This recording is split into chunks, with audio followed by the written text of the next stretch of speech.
The following program was made possible by the contributions of our fine sponsors, Mr. Daniel Trinchillo from Fine Minerals International, Mr. Tom Tiegler, and Mr. Rich Olsen.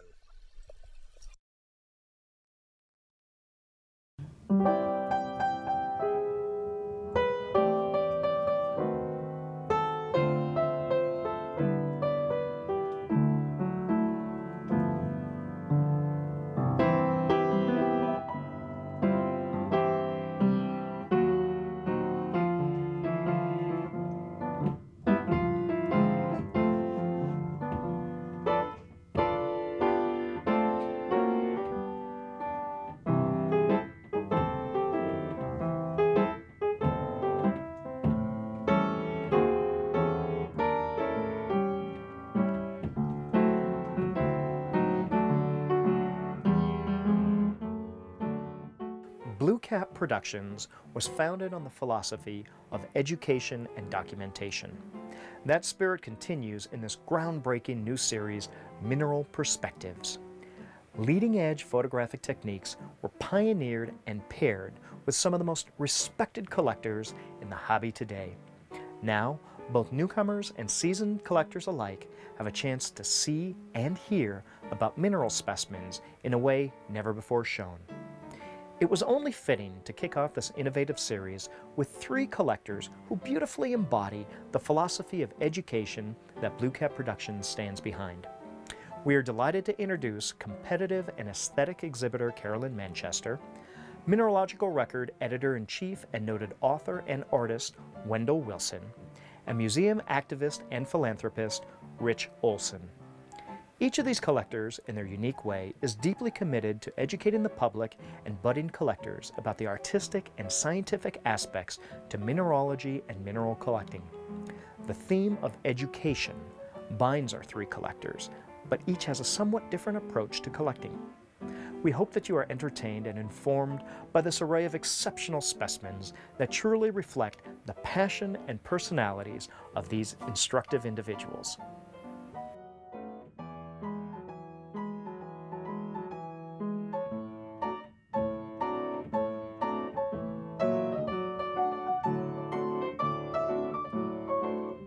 Hi, I'm Jim Houran, and we're on the road again, visiting with different collectors, learning from them from their way that they approach mineral collecting, the way that their eye works, what really drives them and their motivations. And you know how there are certain specimens in the mineral community that are known as icons. Specimens that are just really well known for their aesthetic beauty, their historic importance, their relevance. Well, just like there are icons in mineral specimens, there are also icons in collectors. And we are very privileged to be able to be visiting today with an icon in the mineral world, Carolyn Manchester. Carolyn Manchester is a seasoned collector. She's very sassy, she's very savvy, and she's just a tough collector. She's someone that really doesn't just collect for herself, she also exhibits. She is a competitive exhibitor. She's contributed to many different displays. She's someone that really just opens up herself to the community. And so I cannot wait to learn from her. So Carolyn, thank you so much for letting me come in and learn from you today. It's an honor to have the two of you here. I have to ask you though, you're somewhat of a thumbnail convert. Yes, in 1978, my son, who was in the 7th grade, took off a week of school to come to Tucson show, which I had been coming to for a few years and thought was fabulous. His mother-in-law had stitched $500 in his pocket, stitched it shut, and he flew from Wauseon, Ohio to Tucson because I'd already spent the $2,000 I had allocated. And his father had given him $35 to spend. And my son started out wanting whopper specimens, and he quickly discerned that the $35 wasn't going to go very far. But in those days, for $1 or $2, you could get a reasonably decent thumbnail. We went through maybe 50 rooms, and he zeroed in on thumbnails. And prior to that time, for how many years, I don't know, I never looked at them. I passed them right by. They were puny little runts, unworthy of my attention. But to encourage my son, being the good mother, I started looking at thumbnails. And now I have a major thumbnail collection. So it's interesting how I got into it. Now, is your approach to thumbnail collecting, is it the same that you have for when you're collecting miniatures or cabinet specimens? What do you look for in a specimen? My primary objective is the sculptural all-over shape of the specimen. And then secondary would be transparency, color, and luster. Now, it's interesting you use the word sculpture because you're very well-rounded. Carolyn, you showed me a list of the different hobbies that you have.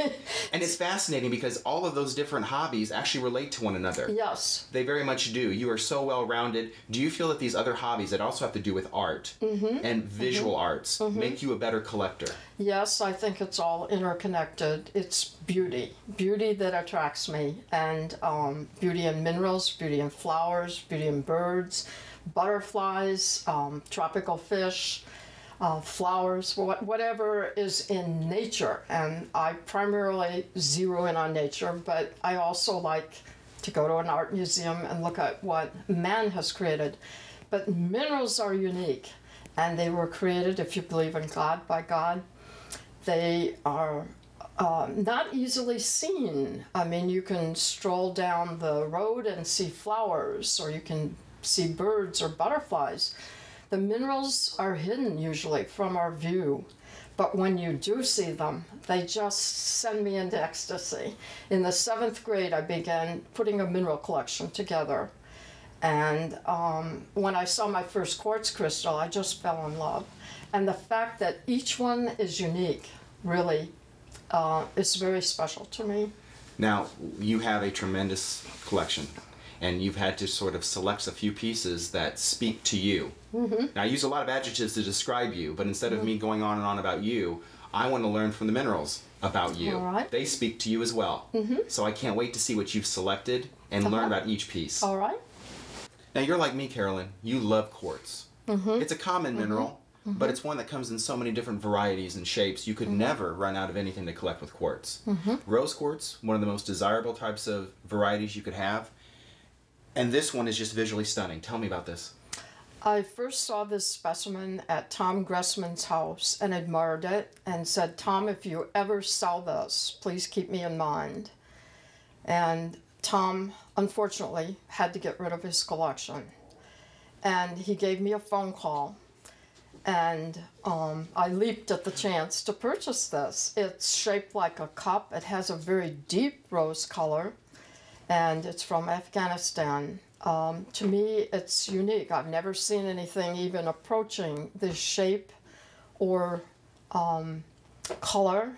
And the fact that it's got a narrow stem and then it widens out and it's got the cup effect was just very attractive. So, and it's a 360-degree specimen. Not all of my specimens are that way. I have some that are best viewed from the front, but this one is good all the way around. Now, this really is a rose quartz that looks like a rose. It really has that impact. I love it. I think it's beautiful. Now, it's interesting that you do look for 360-degree specimens. Yes, if I can find them. Occasionally, I'll buy one that's visual, attractive just from the front. But if I can find one that's 360 degrees, this is a priority. That's very artistic because, again, you're all about tactile experiences. You deal with floral arrangements, art that you can touch and feel. This has that kind of impact. It's gorgeous. Thank you. Oh, and by the way, Carolyn, I have to ask you, what is this music we're listening to? Well, that's Russ in the background. One of Russ's major hobbies is playing the piano. He had a very few lessons when he was a child, and he's largely self-taught.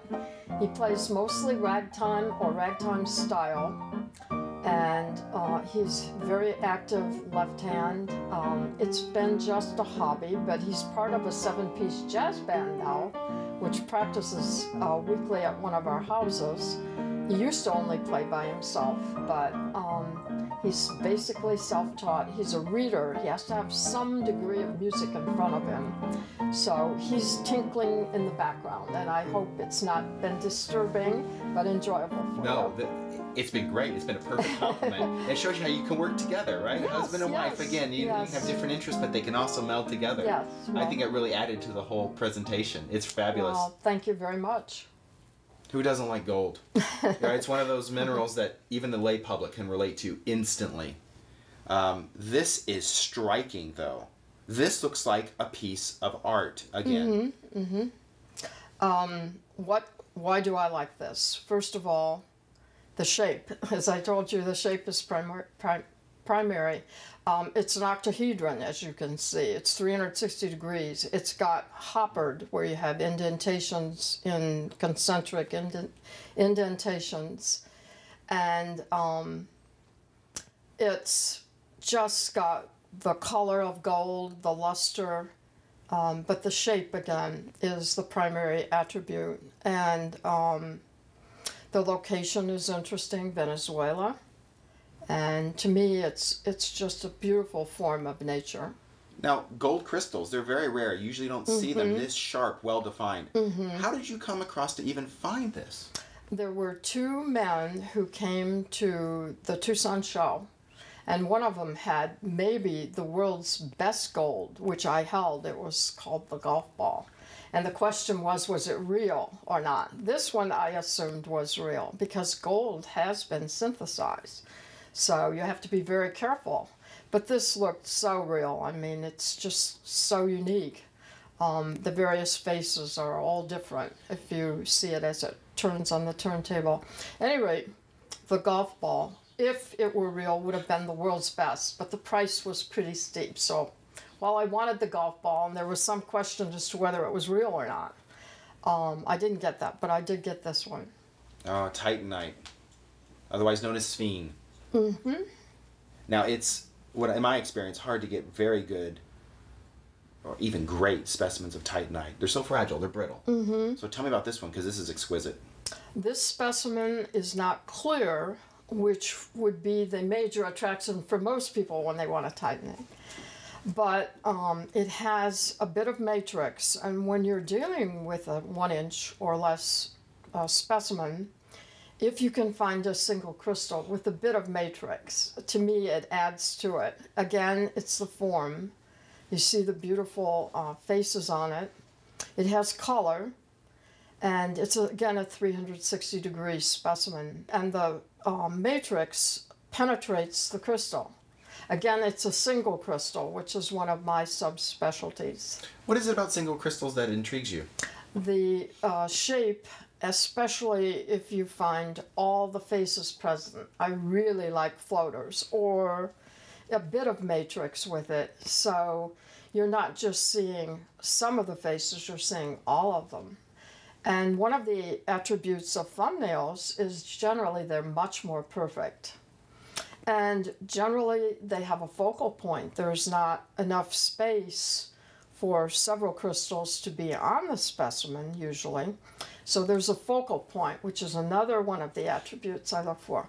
Also, I look for the crystal to be perched high up on the specimen if possible. This one can be mounted so that it's up, but I've chosen to mount it down so it's perfect for the turntable effect.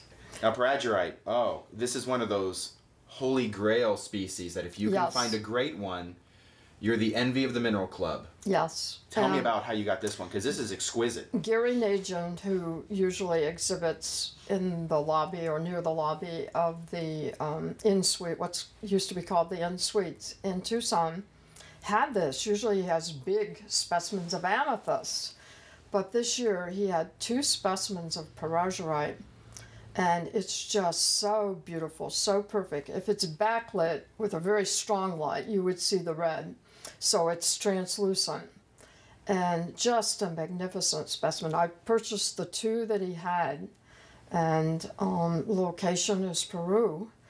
And I just thought that is really a 360-degree specimen. It has 3 big crystals and then minor crystals. It's good all the way around. An exquisite specimen. Something that beautiful, many collectors would be tempted to show it all the time or keep it out on display. How do you store something that is sensitive to the light, like this mineral? They're obviously put away. and in the vault, but in its own box, this one. Some of them I have them in group boxes, but the really special ones are in their own box, and it is kept in the dark, so it's been preserved. That's fabulous. This is an extremely atypical pyrite. You could call it a pyrite bar, but you almost don't know that it's in the isometric system. I mean, it's elongated, it's got unusual faces. We're used to seeing pyrite as a cube or a peridotahedron, but not as a bar. I have a bar from Wisconsin, but it doesn't have the symmetry that this one has. Every face is just perfect. It's a floater, again, a single crystal, and it's just absolutely unique. And to find it from Indiana, I have lots of pyrite, but this is my most unusual specimen. And the bonus is I paid $15 for it. $15 for this? Yes. Unbelievable. Did you know at the time that this is something that is extremely special? I knew it was special. I didn't know how special. To find specimens like this that are sleepers, important specimens, but not breaking the bank, what kind of education does a collector need to be able to recognize those pieces? You need to study. You need to go to museums. You need to read every book you can, and you need to see private collections. If you can do this, then you have the knowledge to know when there's a bargain and when there's something unique and worth collecting. Did you have a mentor as you were going through your collecting years? Unfortunately, I did not. And I made the mistake even when I bought a specimen. I started in the 7th grade, 58 years ago. When I bought a specimen, the only thing that was important to know was what was it, what was the name of it, and where was it from. And I didn't write down when I got it, from whom I acquired it, what I paid for it, and I even threw out some of the original labels. Whew, a terrible no-no. And of course I've become aware now. Now, unfortunately, I was on my own for many years. I started out going to the Federation shows. Then someone said you need to go to the Detroit show, then Tucson, then Denver, then the Carnegie show, which is unfortunately not being held anymore. And a few of the shows like Costa Mesa, San Francisco now. But at any rate, each time you go to a show or you read a publication or you go to a museum or you go to a friend's house or a collector's house, you attempt to learn. And it's that knowledge that you try to store up in your head, and then with a somewhat limited budget, acquire a good collection. Well, your education paid off with this one. Thank you. This is unbelievable. And an imperial topaz. What's special about this topaz? This topaz is DT, or doubly terminated. It's a single crystal. It's totally complete. It must have formed in like a clay-like formation. You can see the various faces as it rotates. It has clarity and color, and to me, the internal reflections, the little cleavages or fractures or inclusions add interest.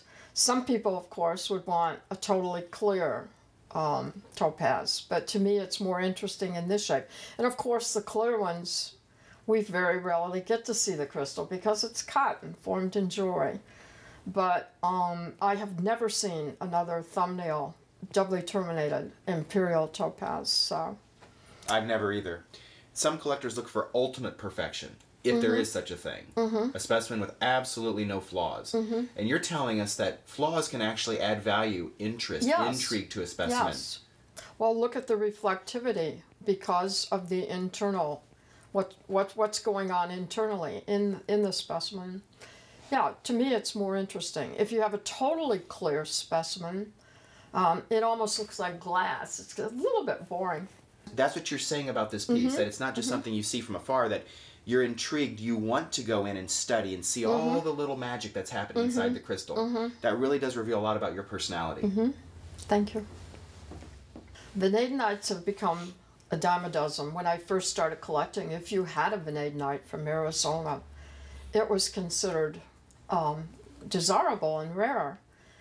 And when I saw this, I thought, my gosh, doubly terminated, shaped like an X, zoned, what a specimen. And so I just acquired it, and I went to Wayne Thompson's room. And I said, Wayne, I just got a vanadinite I want to show you. And I could see he didn't act very interested. He's a very nice guy. He just didn't act very interested. But when I whipped it out, he said, Carolyn, I don't think you ever could have shown me a vanadinite that I would like. But he liked that. And I just thought, that's a real winner. And I didn't pay very much. It was maybe $100 for the specimen. So, I just think that's got the symmetry, the beauty, and that's a real winner. Of course, there are redder vanadinites and more beautiful ones, but the zoning and the fact that it's an X and doubly terminated. Most vanadinites, an elongated crystal that's doubly terminated, that's a little bit rare. So it's got all the attributes I look for. This has character. It's one of those pieces that just looks different than anything else you're going to see. And one of the faces Brian found on the termination has another little doubly terminated crystal on it. And because of his fine photography, he pointed it out, we happened to see it. So I'm learning due to the beauty of his technique. One other specimen that we'll show, we saw something that we hadn't seen before. I just love this. This is just a fluoropophyllite, and we've all seen a lot of fluoropophylites. The Minette collection was sold. I imagine this was offered on the internet and nobody bid. And at the show, it was present, and it was in a little Perky box. And it was $20. And this was year before last. And I saw that. I think nobody bit and bought it because it was a common mineral. But I just thought, man, it's on a stem. It's perched high. A grouping of doubly terminated crystals with clarity, a rainbow effect, as you can see as it rotates. What a specimen. And it's a bragging rock, because it's $20. What I like about this piece and just the story you just told is other people may have rejected this because it's too common. People won't be impressed if they see this. You go against the grain. You're collecting for yourself. Yes. What excites you? What speaks to your sense of aesthetics? I've been known in displays, even in competition for the decetals, to put a $5 rock next to a very valuable rock. And but if I find beauty in it, that's what's important to me. And when I won the decetals, I did something extraordinary that's never been done. I put thumbnails to large cabinet specimens in the same case. And usually they're all either cabinets, or they're all thumbnails, or they're all miniatures. But to me, I don't go into micro mounts. I want to be able to see it with my unaided eye. But all sizes are great.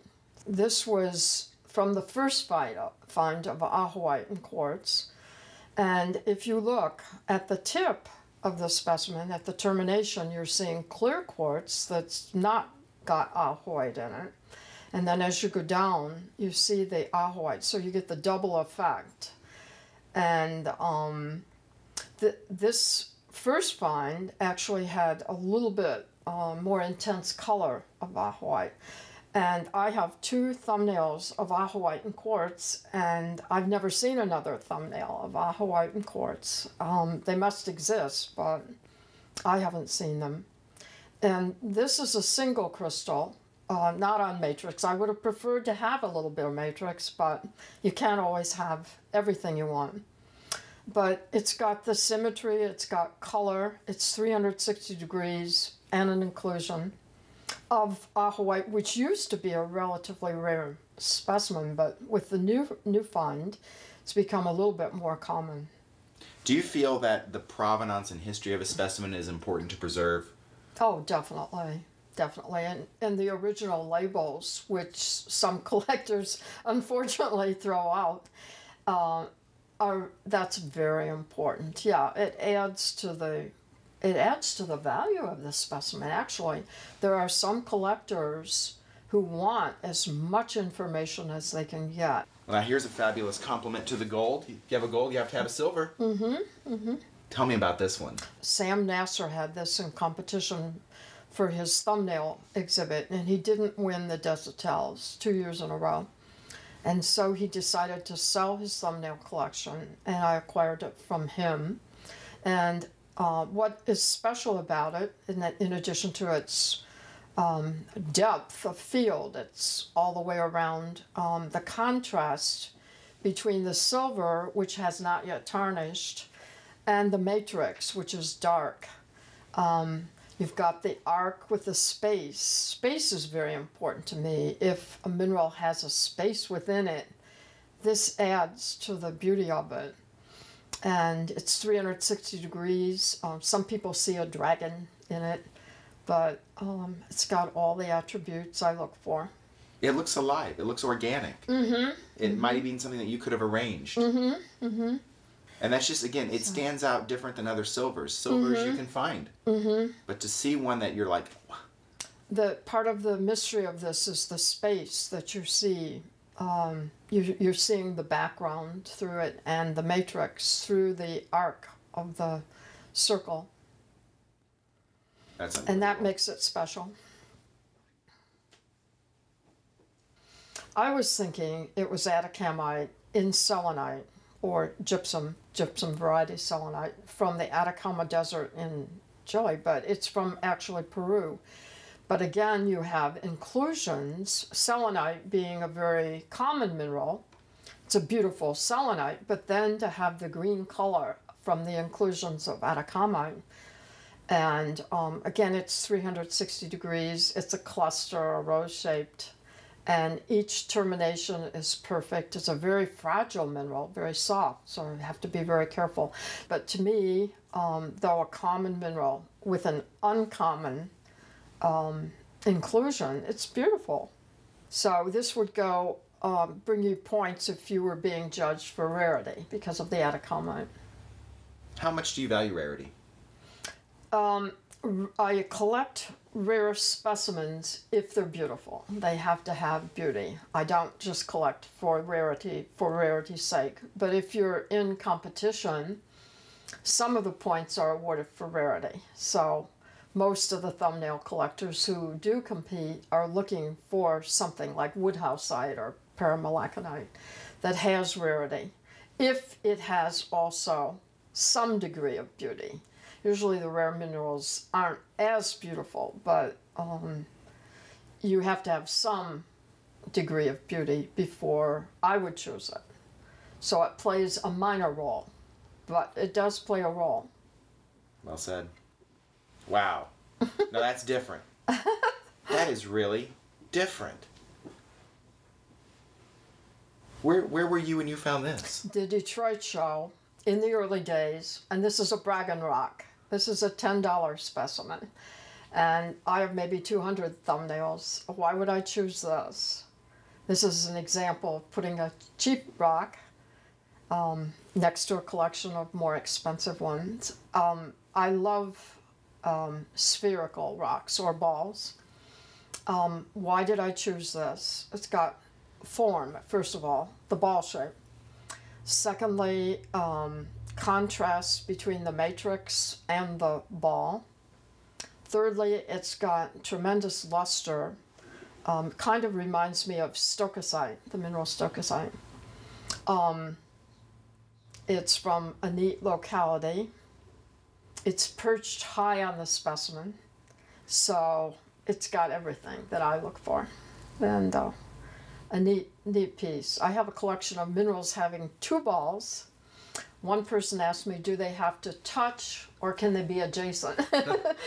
But anyway, I also have a few single ballers, and this is a Roto single, and it was $10. So what a bargain! I don't think I've ever seen anything quite like this, though. Pretty rare, from Mexico. And what is what is the matrix? Probably a limonite, something with iron in it. And what a neat specimen for a there are a few rhodochrosite collectors, but I'm not going to let it go. Just because it was $10, it deserves to be seen and appreciated. So it's a bragging rock because of the cost and the beauty. It's great. Now, does there have a special story with this wolfenite?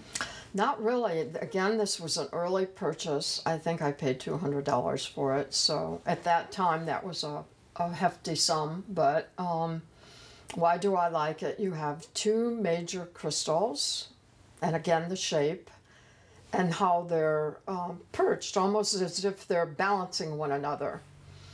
And the crystals are complete, except there's a contact zone on the one. And then you have the contrast between the hydrozincite, which is white, and the orange of the wolfenite. You have clarity and luster.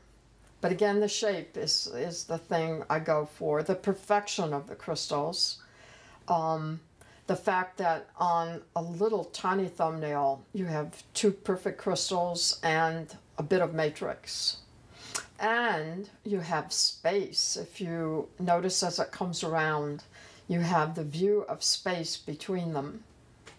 So the balance, it's almost like a balancing act between two major crystals. We're combining several things too. We're combining form, clarity, color, textures. We have the shiny texture of the wolfenite played against the rough texture of the hydrozincite. So we have several things going on in this, all of which add interest in my view. Yeah, this stands out. You see so many wolfenite specimens, but to find one you just go, wow, I've not seen that before. Wow. Yeah, it's a piece of modern sculpture, really. It is. It looks like modern art. And is this a piece that would appeal to a judge? I would hope so. It's a doubly terminated single crystal, completely formed. Maybe it has really there was no point of attachment. It's kind of a watermelon effect with the pink and the green. It's zoned. It has clarity. But again, the form is the most important part to me. But it's got all the attributes. Interesting that in tourmaline, you have one end that's flat completely and one end that has the facets or the faces. What I love about this is it's not the typical pencil crystal that you see. This has some girth to it. Again, a piece that invites you to go inside of the crystal and explore. I've never been in the Himalaya mine, but a person who has self-collected there just told me like a couple months ago that he was in the Himalaya mine and he had to go down ladders 100 feet before he got to anything. And this made me more appreciative of the minerals that we get, the risks and the work that has gone into the collecting of them. How did you come to acquire this? I believe I was at a show and a gentleman named Dave Rush had this and I admired it. And again, I said, if you ever decide to sell that, please contact me. And he did. And he was nice enough to sell it to me. So this is how I got it.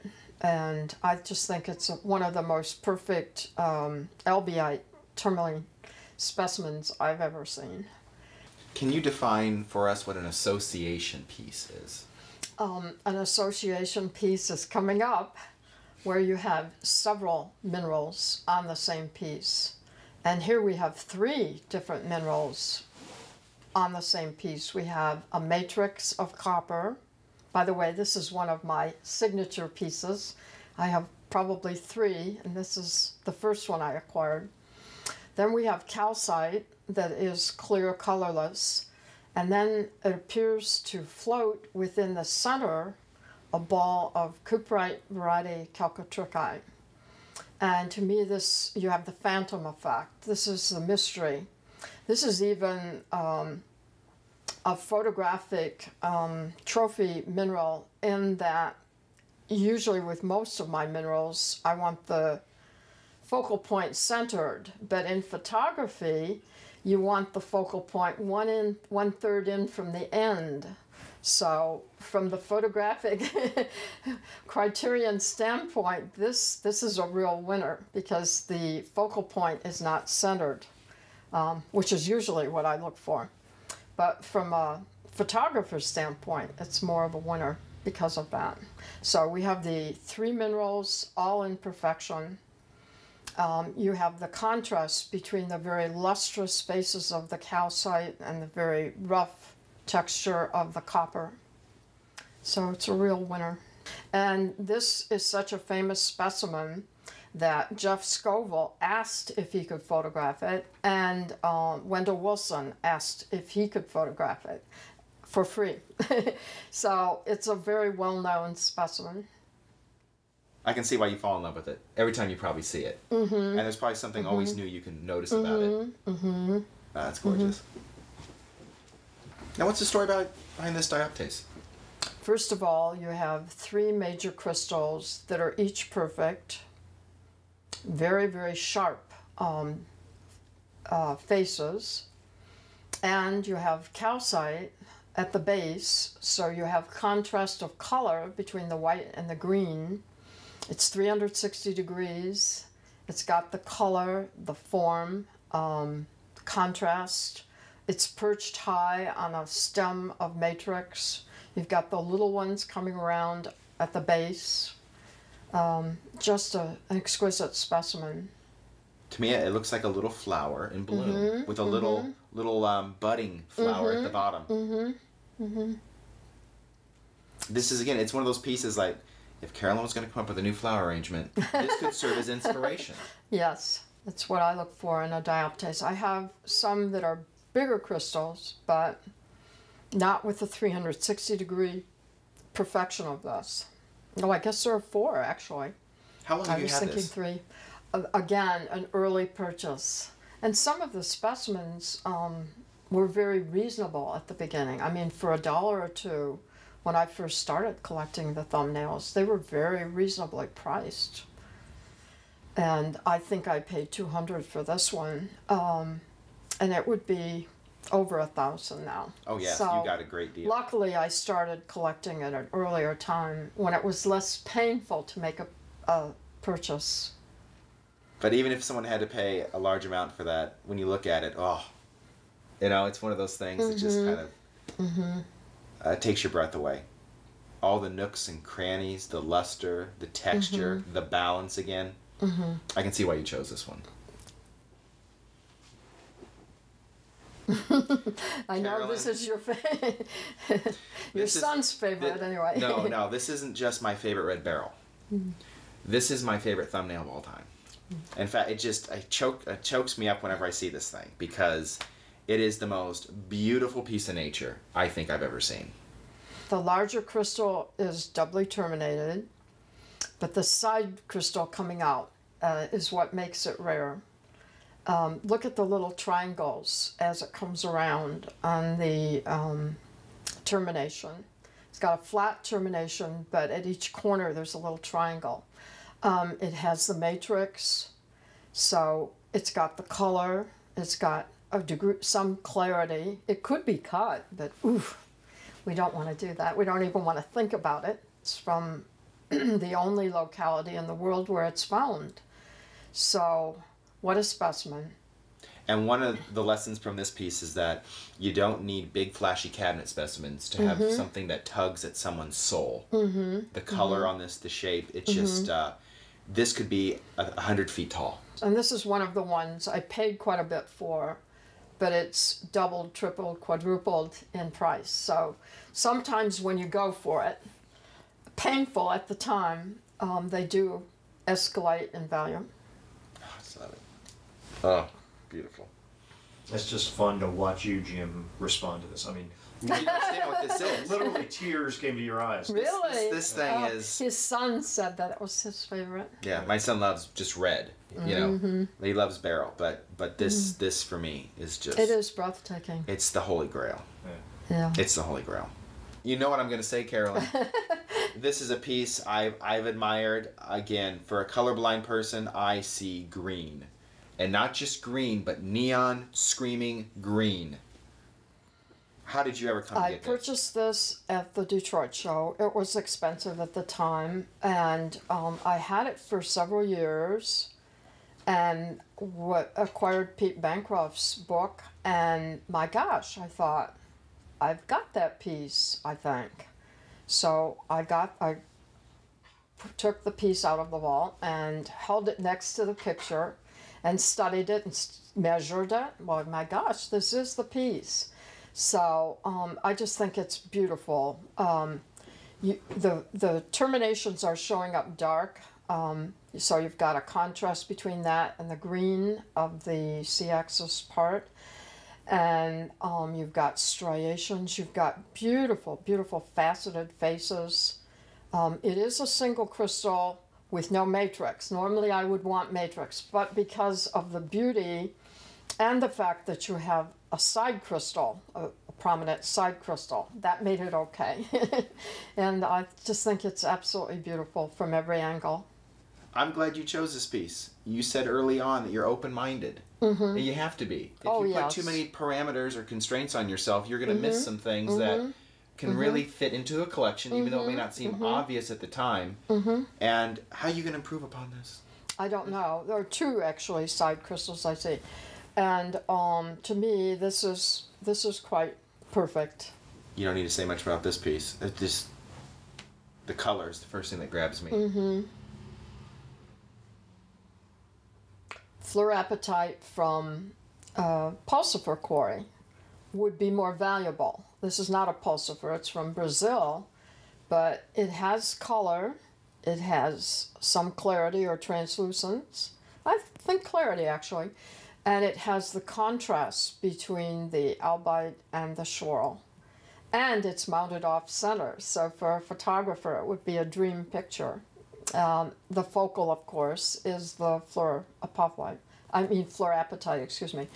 We weren't going to photograph this, but you like this one so well.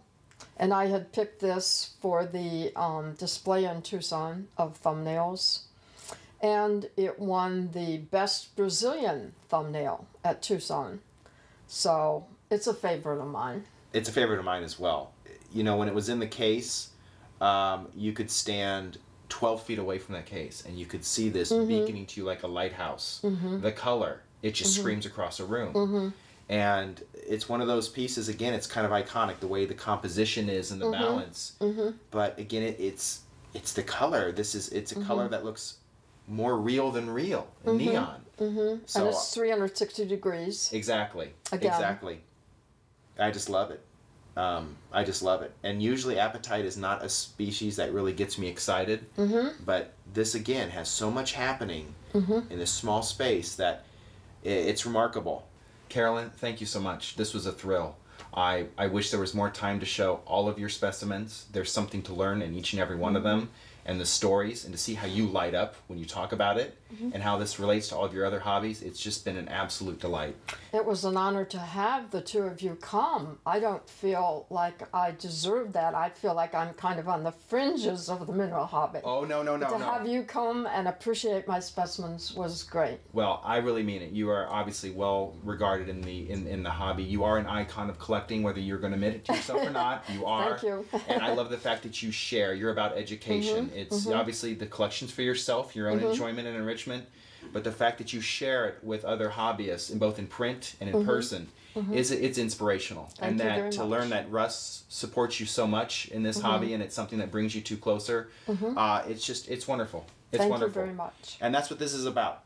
It's about visiting collectors that help us be better than we are today when it comes to selecting our own specimens, how we mount them, how we care for them, how we share them with others. And Carolyn Manchester, an icon of the mineral community, has so much to teach us.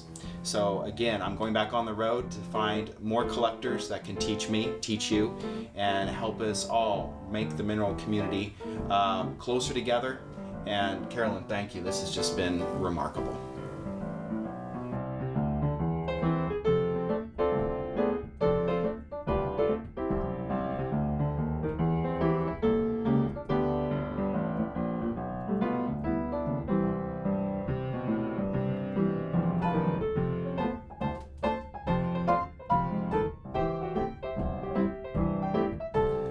I'm Jim Houran, mineral lover and thumbnail collector, and this is a visit I've been looking forward to for so long. We're here visiting with the incredible collection of Wendell Wilson. Wendell, thank you so much for letting me come into your home and see your collection. Both the entire case, which is stunning, it's like a kaleidoscope, but also you've selected several pieces that you're going to showcase individually. And I'm really eager to hear the stories behind the stones, where there really is an interesting one, and just your philosophy on how you see minerals, how you select them, and how you store and handle them. So I think we're going to look at some pieces that you've selected that are very special to you for a particular reason. Okay. So I'm eager to get started. Let's do it. So Wendell, what am I looking at here? Because it's spectacular. Well, that's my favorite specimen in my collection. That's a phosphophylite from Bolivia. What I like about it is that it is exactly an inch. So from a thumbnail standpoint, it's as big as it could be, really. It's perfectly symmetrical. It's undamaged. And on the back, there's even a little bit of matrix. Unbelievable. Unbelievable. Phosphophylite is one of those ultimate species for a collector to get a good one up because they're so rare. In this particular case, the owner was a woman who lived here in Tucson. Her husband had been a geologist in South America in the 50s, and he bought it for her in the 50s as a birthday present. And it had been sitting on her mantle or in her little curio case ever since. And finally her son, she told her son she would like to sell it and raise some money, and so I got it. Most people these days think they know where all the good ones are. And to have something come out of the woodwork like this is incredibly rare. You just hit upon a good point, and that is you think you know where these things are and you're going to be surprised. So I guess one of the lessons to be learned here is that have patience. Be selective. That's right. I don't really have a want list for that reason, because you don't know what's going to come up available. You have to be prepared to take advantage of surprises that come. Well, I've had an emerald on my want list since forever, but I've never found the right one. So what good did that do? But I wouldn't have expected anything like this, or many of the other things that I have. I wouldn't have expected to find them. They surprised me when they came up. Well, here's a specimen that in some ways needs no introduction. A gorgeous tanzanite. Now tell me about this one. I believe that's illustrated in our tanzanite issue that we did just recently. In this particular case, I was interested to learn during the course of the study that the deeper they go, the better the crystals are getting. But the deeper part of the deposit is the part that the small-scale miners are working rather than the big mining companies. So the workings are getting more and more dangerous as they go down. These rat holes that go very deep. Sometimes when there's a big rainstorm and a flash flood comes along, it pours down these little holes and it drowns everybody in the workings. Many people have lost their lives underground in that sector, in D block, because of that. So you look at something exquisite like this, and you think of the background behind it, that the lives that these people have and the risks that they go through trying to pull these things out. It's another one of those things where you learn something about a specimen and you appreciate it more. It's a jewel. It's like a little gem, a natural gem, because it's so flawless. And oftentimes those are cut. You don't get to buy those very often, because the really gemmy ones they save for cutting. So to find a little one like this that hasn't been cut is a treat. Spectacular. This is a diopside recently dug at the tanzanite locality in Marilani. Just one little zone or pocket zone, as far as I know, produced these really deeply colored, chrome-colored crystals. The diopside has come from there before, but it didn't quite have the same color. It didn't have the deep richness of color. They were a pleasant green, but not this extremely rich, deep green. And talk to me about the termination, which also stands out against other crystals I've seen from this location. Some of the other crystals from earlier pockets have a different crystal habit. They have a bigger flat C face on top. These generally come to a point. I've looked at that termination point under magnification, and it's a series of little triangles that are inset into each other. So, I wanted to make sure it wasn't dinged when I bought it, because the ding on the terminal point is the kiss of death, for a mineral collector. But it's a set of little terraces in a triangular pattern. I have to admit, it's nice to have 2 or 3 from the same locality that are killers. Oh, like yes. that. You have the diopside next to the tanzanite, right, and that pair, even though I wouldn't have searched out for it on purpose. Having that pair is exciting. Now here's a species, obviously, a lot of collectors just lust after, rhodochrosite. Why this particular specimen? Well, it's from Uchuchakwa, which has produced many nice rhodochrosites, but this one is unusually fat. It has an interesting set of terminations which allow it to be bigger and still be within the thumbnail size range. If you had a perfect scalenohedron that actually came to a point, it'd have to be smaller in terms of width to fit into a thumbnail box. So this one allows sort of the maximum amount of juicy, gemmy, transparent, colored, crystalline stuff to be in the thumbnail. It was from a dealer who did not specialize in very high buck specimens. And it was in his case at the motel show, the Tucson show a few years ago. It's a good example of not having to pay thousands of dollars. I mean, I think I only paid $100 for it. I looked at it and I looked at it again and I thought, wow, that is different. That is a special piece. And I asked him how much it was and practically sprained my wrist getting my wallet out of my pocket. Now this one we're seeing, this might be new to a lot of collectors because it's not a species you see every day. Certainly not offered every day in this kind of quality. What is this? Well, all good scoridites are rare, no matter where they're from. The most famous scoridites come from Mexico, from one pocket, and most of those have ended up in museums by now, so almost nobody can own one. This one is from Sumeb, which is famous for a lot of other minerals, but most people don't think of it as a scorodite source. And it's a nice one because it's gemmy and the crystal sits right up there on top of other crystals and the little quartz crystals with it. I really like it. It came from Jim Manette's collection, which is high praise. Anybody who saw his collection all at once when he was alive were just stunned at the quantity, the sheer quantity of absolutely top-level pieces. It was like he was putting orders in with God all the time, and God was sending down the specimens that were just perfect. It was really annoying. I don't know how one person in one lifetime could do that. But that collection was also built over decades. This was not something that just took a year to build. Sure, but I've seen other collections built over decades. They weren't anywhere near that good. He somehow developed his connections and his knowledge that he was able to do what a lot of other collectors can't do within that kind of a time period or ever.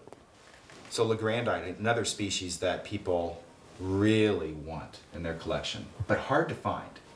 What makes legrandite just a rare specimen in a quality?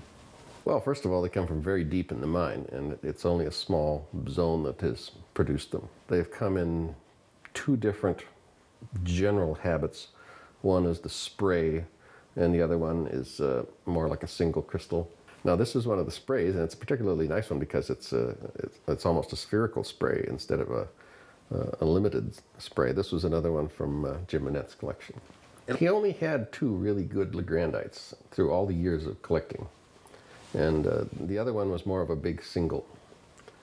And a friend of mine, Don Olsen, bought both of them.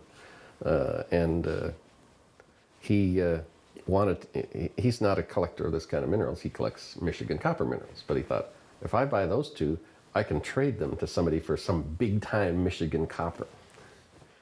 So I knew he had them, and I waited until he traded them to somebody for a big-time Michigan copper. And then I made a deal with that person for a trade. So that's another important lesson you've hit upon, and that is collectors can certainly buy specimens, but they also can trade to get other specimens. You don't always have to have a check or money in hand. And what a lot of the good collectors do is they know where the specimens are that they would like to have. They know which collections they're in, and they follow them around. They track them as they get sold and traded until they get to a person they can deal with. So Wendell, let me ask you. I've heard from other collectors that that sort of hunt is 50% of the fun. Tracking something down, working the deal. Is that a part of the hobby that appeals to you? Or do you like just getting the specimens, put in the case, and be done with it? Actually, there has been some neurological studies done recently that show that when a passionate collector looks at a specimen that he wishes he could have and that he wants to go after, it stimulates the pleasure center of his mind directly, much more strongly than the stimulation of actually acquiring it. So the chase is more thrilling than you've actually got it and put it in your case. Now, getting it and putting it in your case is pretty darn thrilling, But there's something about the chase that is tantalizing. What is it about this particular specimen, do you think, that people could look at and say, wow, there's something otherworldly about it? Do you know what I'm trying to say? Well, what I like about it is it comes from Egypt, and that this mine was operated by the pharaohs, and that some of the paradots that you see in ancient Egyptian jewelry came from that deposit. And it's a big area on an island. There are dumps and pits all over this big island. But it's been very thoroughly mined, and trying to get crystals now is almost impossible because it's a military range. Pete Bancroft went there a few years ago and got the military to let him in and drop him off for a couple days. I think he must have camped out or something, and he collected some little bitty ones. But the bigger ones are quite rare. Now, did this come from I've Pete seen very Bancroft? few. No. This was originally from Mitch Gunnell's collection. So you like the history that comes with a piece like this, what it represented? Yes. That people, Yes. back in ancient Egypt, saw this very stone. Yeah, 2,000-3,000 years ago, they were getting crystals that were 5 inches, so just even getting a little one like this is very evocative to me. I like Egyptian art. I like Egyptian archaeology, and having that piece is special to me.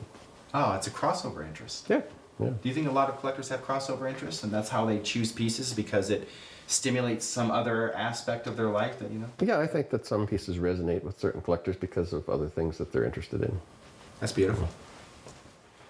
All right, Tsavorite, which of course is a gem name for what? For grossular, And which doesn't sound nearly as exciting as Tsavorite. So I got to ask you, Wendell, did you acquire this specimen at the Tucson show? No.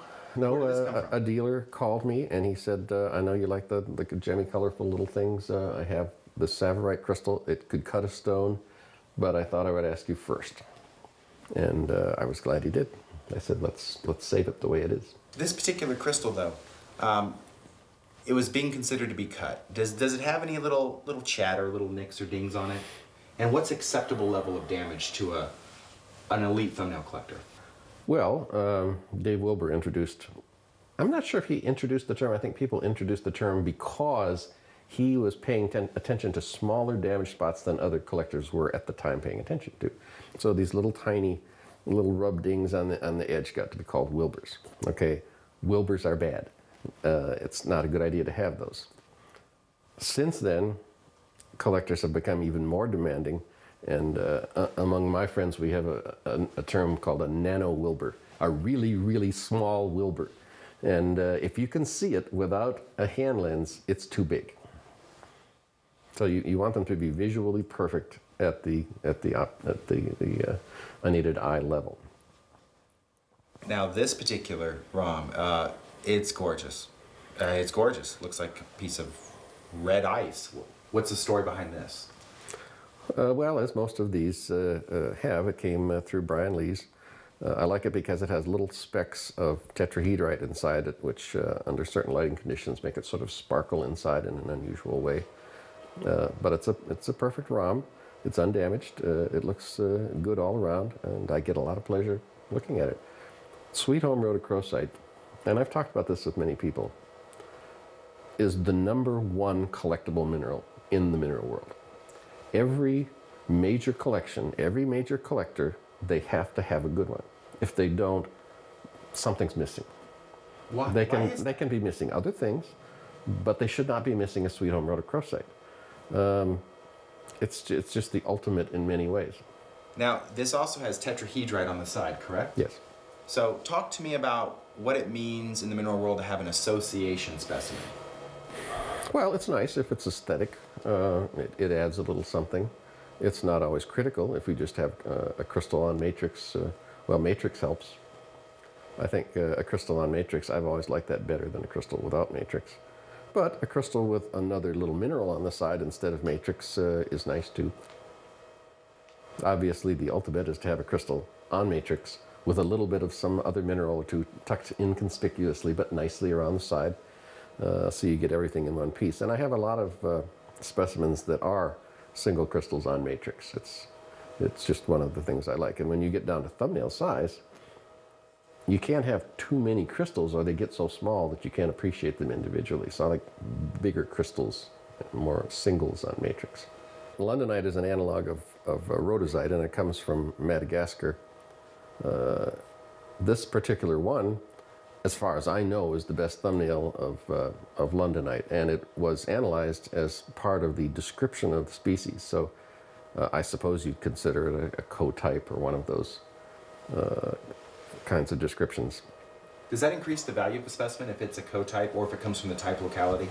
You almost never have a collector specimen that is a type specimen or a co-type specimen, so there's no point really in talking about it or seeking them, because they're generally in museums, and type specimens are generally small and crappy because they had to pick pieces off, they had to grind them up, you know, so you usually don't get collectible type specimens. It came off a bigger piece of matrix, and the big piece of rock that it came off of has part of the crystal still on the back, and I donated that for the analysis, so I think they studied that. It's on a piece of matrix, and that's where it belongs, but the crystal did come off the matrix, and I reattached it, and that doesn't bother me in this particular case, because where are you going to get a good one that hadn't come off the matrix? It's sort of unique by itself. Give me a good sense of the arguments for accepting a repair and under what conditions. Well, certainly it shouldn't be visible. You don't want glue showing even under a hand lens from the front side. So it should be a competent repair. And also, if it's a species that is very difficult or impossible to get in any other condition than repaired, then nobody really cares. If it's an obvious repair and there are better ones that aren't repaired, then you want to go for the better ones. And again, how do you educate yourself on knowing what species you should expect a repair for versus not? That's just experience. You just have to look at odd minerals and talk to collectors. Excellent. Now, Wendell, this is one you stumped me with. When we visited your display case, I had no idea that this mineral was what it was. Tell me about this piece. Well, I think a lot of collectors who have collections on display in their home, they like to have little what's-its, little test specimens, and you get some of that guy who comes in to see your collection who thinks he's a hot shot, knows it all about mineralogy, and say, "Oh, you do, eh? Well, what's that?" And they look at it and they can't tell. Say, "Oh, okay, you didn't get that one. Well, how about this one over here? Gee, you don't know that one either. Do you really have a PhD?" You know. So it's fun to have a few of those. This particular one is a microlite from Brazil, and almost always microlite is an octahedrons. So showing somebody a microlite that's a dodeck is really giving them a test. There's only been one person who's ever come to my house who recognized what that was. And I still don't know how he did it. Well, it's spectacular. The color, the shape, the luster on this piece. How did you come to acquire it? I found it on the internet. I bought it from a dealer on the internet. So here's an example of you'll find some great finds, not just at Tucson, not just by tracing those specimens that you like through collection, but you never know when these things are going to turn up. When you saw this on the internet, Wendell, were you suspicious? No, I trusted the dealer. And he had a couple more that weren't as good, so it wasn't just a single piece. And it, when I looked at it, it made sense. It was from the right area. It had the a reasonable color and transparency. It just had a crazy habit. What's the story behind this specimen? Well, this locality in China had been producing smoky quartz and garnets and the occasional really scuzzy helvite of a kind that were sort of corroded looking, and they had no luster whatever. They looked like they were going to fall apart at any minute, and they weren't very big. And a year or two ago, there was a pocket of these hit that had very good luster. And I found this one on the website of a Chinese dealer who I'm sure was using a computerized translation machine to communicate by email. So I immediately ordered it from his site, and he contacted me in extremely broken English, and we made a deal. I traded him a subscription to the record for this specimen. So I got it for what, $58 at the time. Again, you don't have to have a lot of money necessarily. You have to recognize the right opportunity Right, and you got to not let language barriers stand in your way.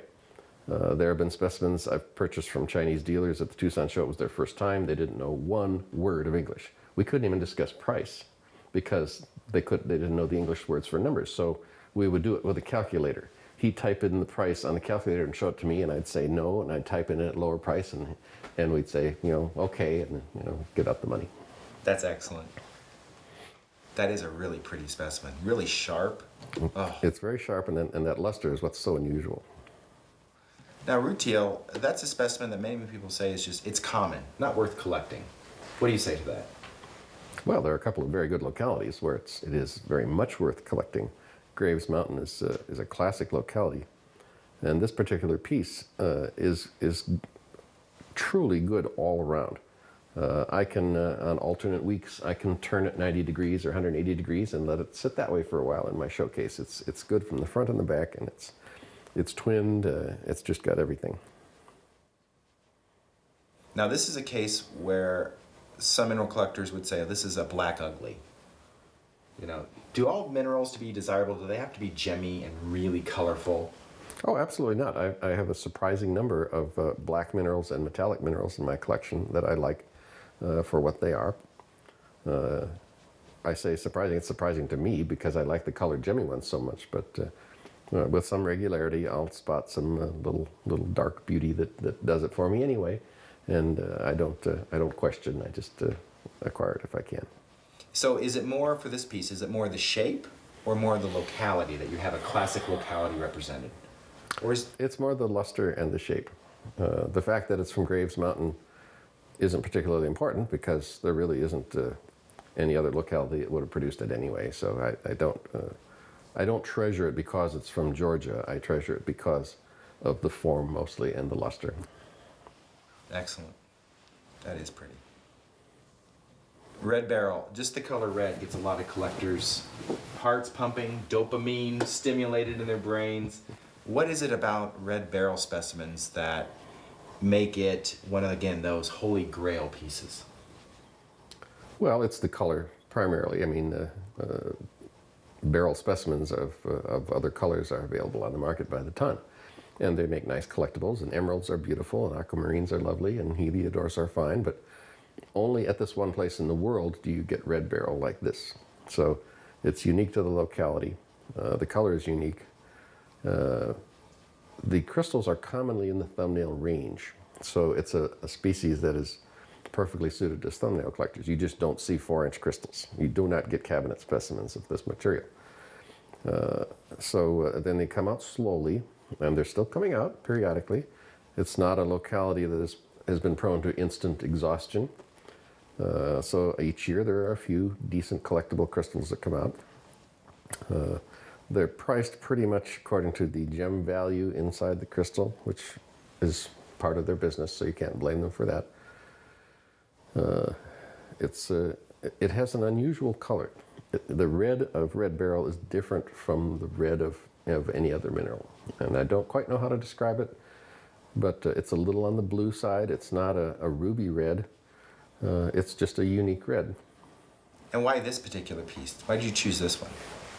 Well, it's got matrix. It originally had a larger matrix. I cut it down a bit so that it was more proportional. And it's just a really nice crystal. It was the best one I'd had the chance to buy that was anywhere near what I could afford at the time. Vesuvianite. This is lovely. And it strikes me, you're seeing different colors in this piece. Well, it's one of the Manganoan Vesuvianites. So it has the purple color. Actually, there are two colors. One is a bluish purple and the other is a reddish purple. In this particular case, the body is the more bluish purple and the termination is the reddish purple. It's nice to me because it has one big crystal in the middle, which is nicely terminated, in good condition, and it has some little crystals around the base that make more of a composition. It isn't just a single floater. And I like specimens to have some sculptural composition if possible and not just be a lump. Now tell me about the location for this piece, because I think that adds some appeal to it, because you really can't get these anymore except in old collections. No, as far as I know, the locality is closed. of course, until they've actually filled the pit to the top and reclaimed it, you can't be certain they're not going to hit another zone that has some crystals in it. But I haven't seen good specimens on the market for many years. Most of the Vesuvianites that you see from the Jeffrey mine, they're primarily green, correct? Yes. Yeah, the purple ones are much less common. Jegdalek is one of those localities that has occasionally produced rubies in this white marble matrix. And they can, if you're careful, they can be worked out delicately to expose more of the crystal. This particular one is larger than most of them, and it sits up nicely. And what's left of the matrix, I did have to trim that down a little bit to get it to be the right proportions. The story I associate this one was kind of surprising. I got a call on my answering service from the CIA, and they wanted to come over and talk to me. So I said, fine, made an appointment. A CIA a research geek sort of came to my house with his little briefcase and his white shirt and his black tie. And he sat down, he said, okay, we have some video here of Osama bin Laden. And he's sitting in some kind of cave or something, and there's rock behind him. Can you look at the rock and tell where he is? And I looked at the video and I said, well, it looks like a white rock and it's got little specks stuck in it. I said, the only place I personally know of that would look like that would be Jegdalek, the ruby mines. And they said, okay, thank you very much. If you think of anything else, give me a call. And he gave me a business card that has his name on it and a phone number, nothing else. So from thereafter, they were put blankets and rugs up behind him when they photographed him, so you couldn't look at the rock and say, aha, you know. Forensic geology. Yes. I love it, you know, this is unbelievable. Now this piece, Wendell, it's beautiful. What's the story behind this?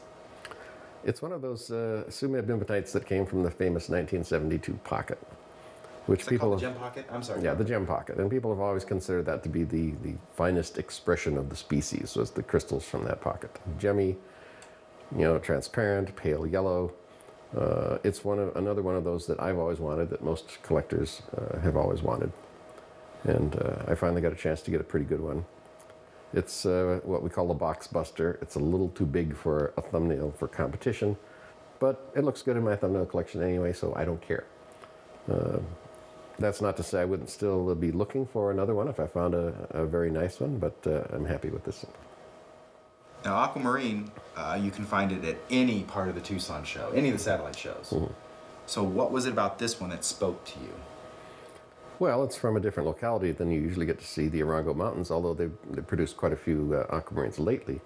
The unique thing about this specimen is that it's a doubly terminated crystal perched on quartz, and it's sitting perfectly horizontally. That was what made it stand out to me, was being doubly terminated and sitting horizontally on matrix. Did you have to trim this piece? No, that's the way it came. Now, most of the times, sometimes aqua is irradiated to improve the color. So how does a collector know whether a piece has been treated somehow versus being natural? With aquamarines, at least, I never pay any attention. I never worry about it. Some species have other minerals in the matrix that would crumble under heavy irradiation, so you don't have to worry about those either. Now, this is another example of what people call an association piece. Well, yes, but quartz is such a common association that it almost qualifies as matrix to most collectors. But the aesthetics are wonderful, the two different colors together. And it has what we call an accent crystal. You got the big main crystal and then a little one coming out the side in a different direction, just for accent. That's nice too. So collectors look for those types of things. Oh, yes. It adds to the aesthetics. Definitely. An accent crystal, or a sidecar crystal, sometimes they call it, one that's smaller and it's kind of parallel, it's kind of stuck to the side. That always adds aesthetic interest to the piece. Beautiful. We're getting it. How did you come to acquire this Brazilianite? Well, I've always liked Brazilianite, primarily the Brazilianites from the type locality, which I think are still the best of all the Brazilianites that have ever been found. That was at a place called Corrego Frio. It was originally worked by Ed Swoboda, for specimens. I think Fred Poe was the first one who brought crystals out and described it as a new species. I've actually visited the locality, although you couldn't find anything there, but I was told by our guide that people at the locality still remembered Senor Eduardo from all those years ago. This particular crystal was collected by Wayne Thompson when he reopened the mine to try to find some specimens, and he found a few. This is the one he kept for his own collection, but he didn't seem to value it as much as I did, so we came to a deal for it. It's nice because it has more than one crystal together, and there's the muscovite as an accent. Now, here's a specimen that you almost never see. I almost never see this, especially in distinct crystals. There's a reason for that, and that's, although this is probably the most famous locality for uvarovite, the crystals are just about always embedded in solid quartz. So in order to get them out, they generally were broken out, and they would lose corners and so on. This particular crystal here was a pocket crystal, and until I came across it, I didn't know there was such a thing as a pocket crystal from Outokumpu. But you can see that it has grown in a free pocket. There's a little bit of matrix with it. The surfaces are very nice. They haven't been damaged by being broken out of quartz. It's a unique uvarovite. It's to me, it's the world's finest thumbnail of uvarovite, and it was just luck. And I still don't know how it managed to be formed. Euclase, again, one of those classic species that everyone wants. How'd you come to choose this one? Well, I like this one because the color is so deep and the luster is so glassy that it struck me as just a little more pleasurable to look at than a lot of them I've seen. This locality is one of the three top localities in the world. The euclases that come from the emerald mines look completely different. You wouldn't guess it was the same species. The euclases that come from Brazil are very nice, but they generally have a different habit. Oftentimes those have a blue stripe down the middle, which is very attractive. But it's so different from these that you might as well consider it a different species. The Zimbabwe material, this is really exceptional because you see gemminess to it. The ones that I've seen just are not gemmy. Yeah, they're almost opaque. You can see into the crystal. It's so three-dimensional. Well, it's from the first famous South African locality, the Hadazell mine, which nobody had heard of at the time they came out. It was a new locality. And this particular piece ended up in the John Barlow collection. And I've known John Barlow since before I was editor of the Record. I remember I visited his house in Appleton, and it was filled. He'd only been collecting for a short time, but it was filled with minerals and big game heads mounted on the wall. And he had been a big game hunter. And I said, why did you switch to minerals? He says, well, it became politically unacceptable to be a big game hunter, so he wanted to hunt something else. And he decided to hunt minerals. And he went on a crash course of learning how to collect minerals. And one of the things he had to learn was how to handle them without dropping them and breaking them. And he had a big box of specimens up on the shelf that he had broken. He was originally kind of clumsy with specimens. It took him a while to get used to handling delicate things. And I remember that visit, he also served me a bottle of German wine that was so good, I was ready to trade him minerals for a case of that stuff. It was so good. I've never had anything like that. Anyway, this piece was from his collection, and it's fun to have one to remember him by because he's gone now. But it's a unique habit to that mine, and it's unmistakable. Any collector who looks at it knows exactly where it came from. It has sculptural quality, which is a little harder to get in thumbnails than in larger pieces because they're so small. You often don't get really complicated sculpture in a small piece. Now here's another specimen that maybe newcomers would overlook because it's not that gemmy, jewel-like type specimen. What's special about this piece? Well, stannite is unusual to begin with, and getting stannite in a crystal that you can actually recognize is almost unheard of because stannite tends to crystallize in a sort of a mush of faces that are intergrown with each other, and you can't really make heads or tails out of where the axes are or what the shape of the crystals are. But this one comes pretty close to being identifiable, and it's large. So it is both unusually well formed and unusually large. It also has some luster. Is that unusual for stannite to have that? It's not particularly unusual. I've seen other pieces with good luster, but it's just a rare mineral in decent specimens.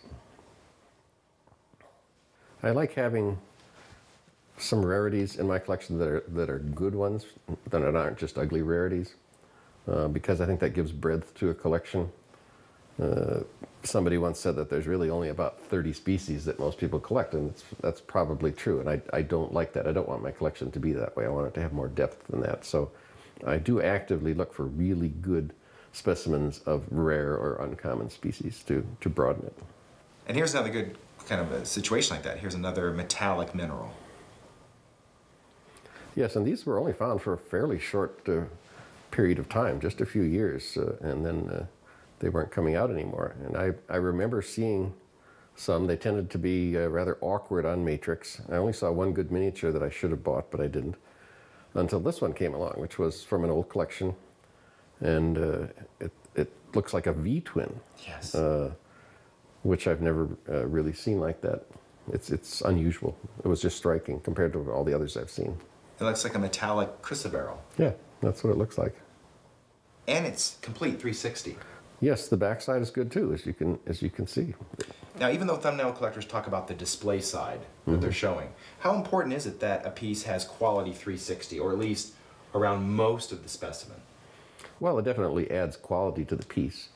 If a specimen is only good from a very small angle, it's too easy to see the imperfections on the left and right. So you want it to wrap around a little bit if possible.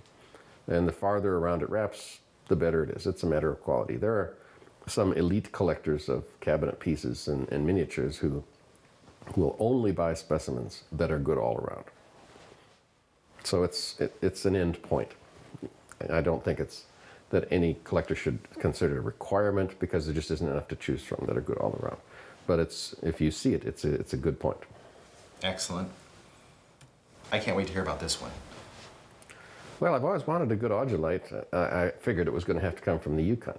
I like them because they have a pretty color, they have a nice translucency, transparency, they have a nice crystal form. But I could never find a good one from the Yukon that would look good in my thumbnail collection that was a big enough crystal.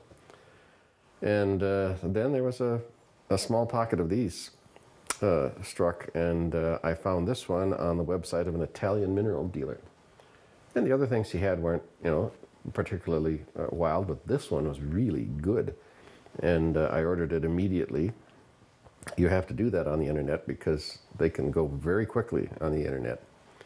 And I was fortunate enough to get there first. I just happened to look at it. It's pretty. How do these compare to the ones from California? I think they're better. I think some color. In fact, I think these are the best ones in the world, if you ask me. And again, this is another one that's 360. It's complete all the way around, yes. And it's sculptural. Yes. You could display this from any angle. Almost. Yes, and it has accent crystals, sidecar crystals. It's got everything. You also have these little almost micro crystals coming out perpendicular to the main crystal. Mm-hmm. They also look complete. Mm-hmm. Makes you wonder, how did this get out in pristine condition? Well, any specimen that came out in pristine condition is one of the lucky ones, because probably the large percentage of crystals are left on the dump because they got all smashed up, or they were broken or damaged and sold for less money. Fluorite, extremely popular with collectors, found all around the world. You would have millions of choices for specimens. What jumped out about this one? Thumbnail fluorites are harder to get. That are good, that are matrix, that have other crystals with them. Some of the finest ones are the pink octahedral crystals from the Alps. Octahedral fluorites are hard to get. I believe they're higher temperature forms.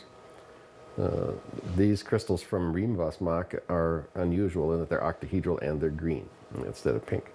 And this one is particularly gemmy, and it came from my closest friend's collection, so I'll always value it for that reason. And if someday he wants to buy it back from me, I'll sell it back to him because he treasures it too. That's nice. And then it's so sharp. I mean... It's so gemmy, and it has that wonderful color, which we suspect comes from rare earth elements. Now again, I'm colorblind, but I'm seeing what looks like primarily greenish come Yes. through, but there's a slight blue in the middle to me. Is that really there? Or is No, that's not really there. You're Okay. just seeing the black background through it. Okay, It's an that's what it is. illusion. But Riemenbach fluorites have an unusual green. They're a brighter green than most other green fluorites, and therefore it probably comes from a different element that's causing the color. It's so watery. It kind of reminds you of like what prehnite would look like if you cut it into an octave. Mm-hmm, You know? Oh, that's great. We got this. Wendell, thank you again. This was an incredible visit. I learned an awful lot, and I saw some species that challenged me, that made me a better collector. And this is what I really like about this series. Visiting these collections, getting that wider perspective that Wendell was talking about, it's going to make you a better collector. It certainly has for me. And these species today, I saw things that I have never seen before, except in magazines like the Mineralogical Record. So this is what this is all about for me. It's learning, it's having the fun, and hearing the stories behind the stones. In many ways, they're just as funny, just as beautiful actually, as the specimens themselves. So we can't wait to get to the next collection. Wendell, thank you so much for taking the time for just these few specimens. I wish I could spend the day with you. I can't imagine, going over the stories with the rest of the stones. So it's just something to look forward to in the future, perhaps. But I really appreciate it. It's been my pleasure, and that's part of the fun of having a collection, is sharing it with other collectors. Thank you.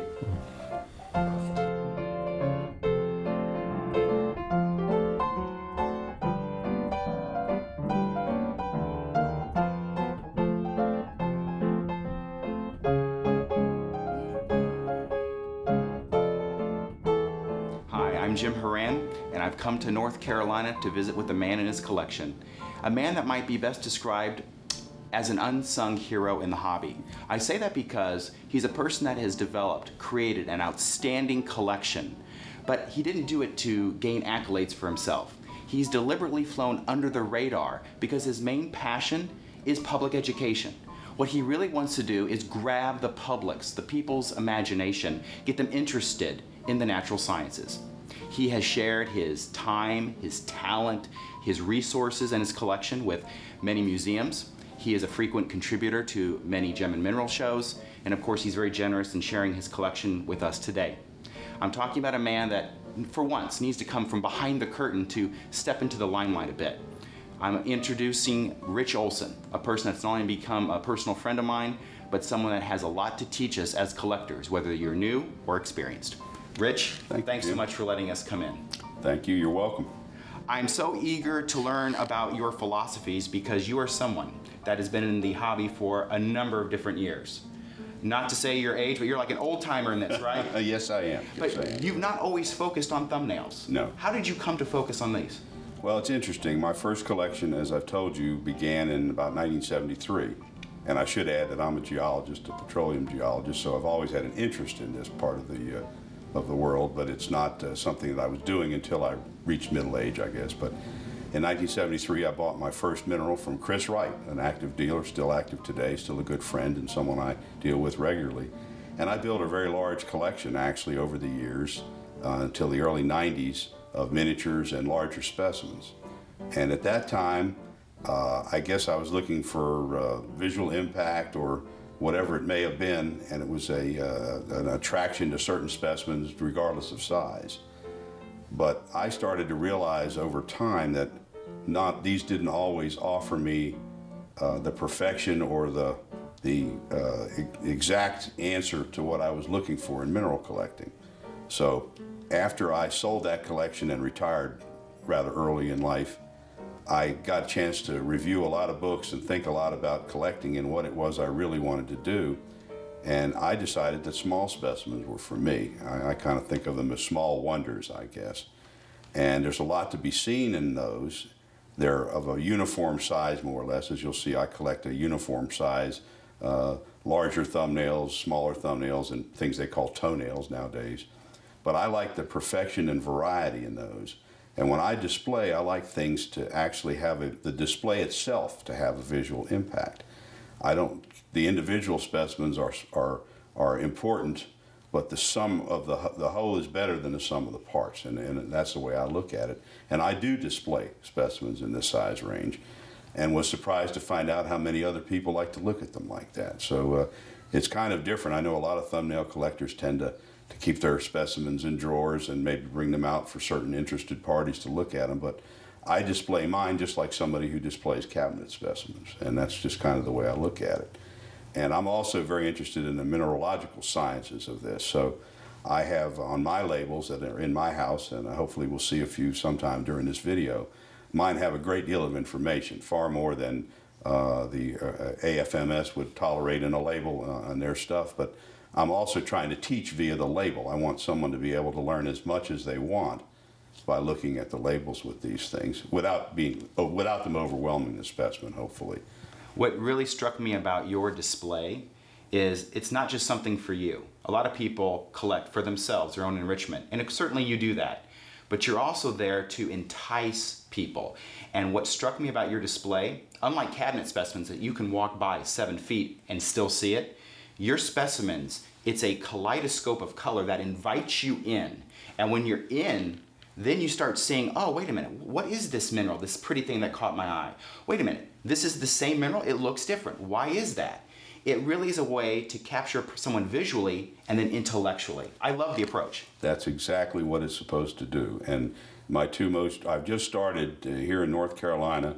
I've only started recently to show here, but the public reaction has been incredible, and especially to my most recent show where I put about 100 of these specimens in the Colburn Museum in Asheville, which is one of the few totally minerally based museums here in the state. Apparently it just caused that exact reaction that you just discussed among people. Their curator, Phil Potter, related a story just about like what you just said, about how people would just ask increasingly more detailed questions about what was there. What also struck me about you is the fact that your displays, they're not just something you put in mineral shows, you have them in your home. Always, yeah. And that's quite unlike other thumbnail collectors that maybe keep them in Perky boxes and drawers, or maybe tucked away in vaults, which are all fine methods, you know, to each their own. But why do you put them out on display like that in your home? Well, I consider them part of our home artwork, if you will, and it's also just something that is a stress reliever. I like to be able to look at these things when I want to.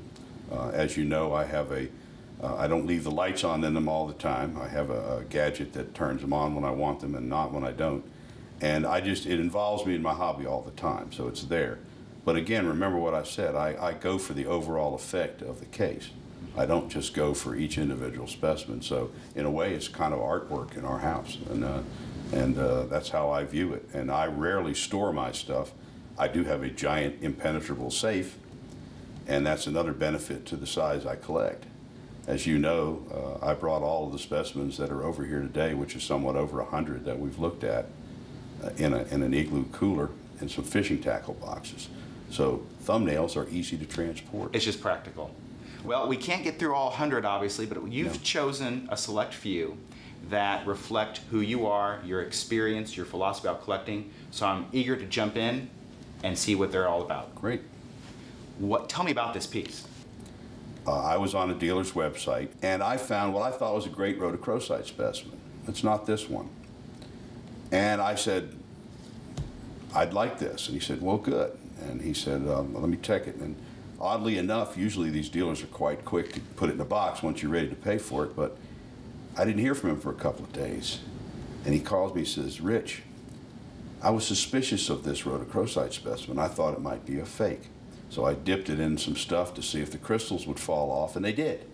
So you can't have that specimen. But I've got another one that I ordered for another guy from other people who had asked me to look for a good specimen like this, and I feel like I need to offer this to you as a replacement for this at the same price. And the one you're looking at right now is the one he did. And in my opinion, it's one of the finest, not just rhodochrosite specimens or thumbnail specimens, specimens of any kind that exist. So I didn't identify it myself. I got it sort of secondhand, if you will. It represents, I think, in a lot of ways, a perfect mineral specimen. I like what we'll call aesthetic properties in minerals and color. You'll see that I like colorful things, and I think a lot of people do. And I like the way the crystals are arranged on certain specimens. You could not make this specimen any better than it actually is. But it has color, it has arrangement, it has perfect crystal form, and an attractive contrast to the matrix, which is something we're always looking for. It's a jaw dropper. Hopefully. It's a jaw dropper. This is another jaw dropper. Tell me about this. And this comes out of an old collection from a prominent family and mineral family, but it is, if this specimen were 3 times the size and looked just like this, it would probably be worth more money than most people spend on an automobile. It has all of the bells and whistles again. It has arrangement, it has color, it has all the aspects of a specimen, and it's perfectly visible in this specimen in this size. It doesn't have to be bigger to look good. It looks just fine the way it is. You've got to be careful. Thumbnails can't just be miniature versions of giant specimens that you see in a museum. They have to have their own aspect to them. Particularly, they have to look balanced, the term we use a lot. This is a very balanced specimen, and the neatest part of it is Amazonite comes in a lot of different shades from Colorado, where this one comes from. This one just happens to have what to me is the most attractive color as well. It's sort of a robin's egg blue color. And you find that as you form relationships with some of these dealers, which is one of the reasons you need to get to know a lot of them in person at some point, you'll find they get a picture of you in their head, and it will greatly help you in building your collection. Did you have this vision before you saw this, this piece? Yeah, in my original collection, I owned one 10 times that size.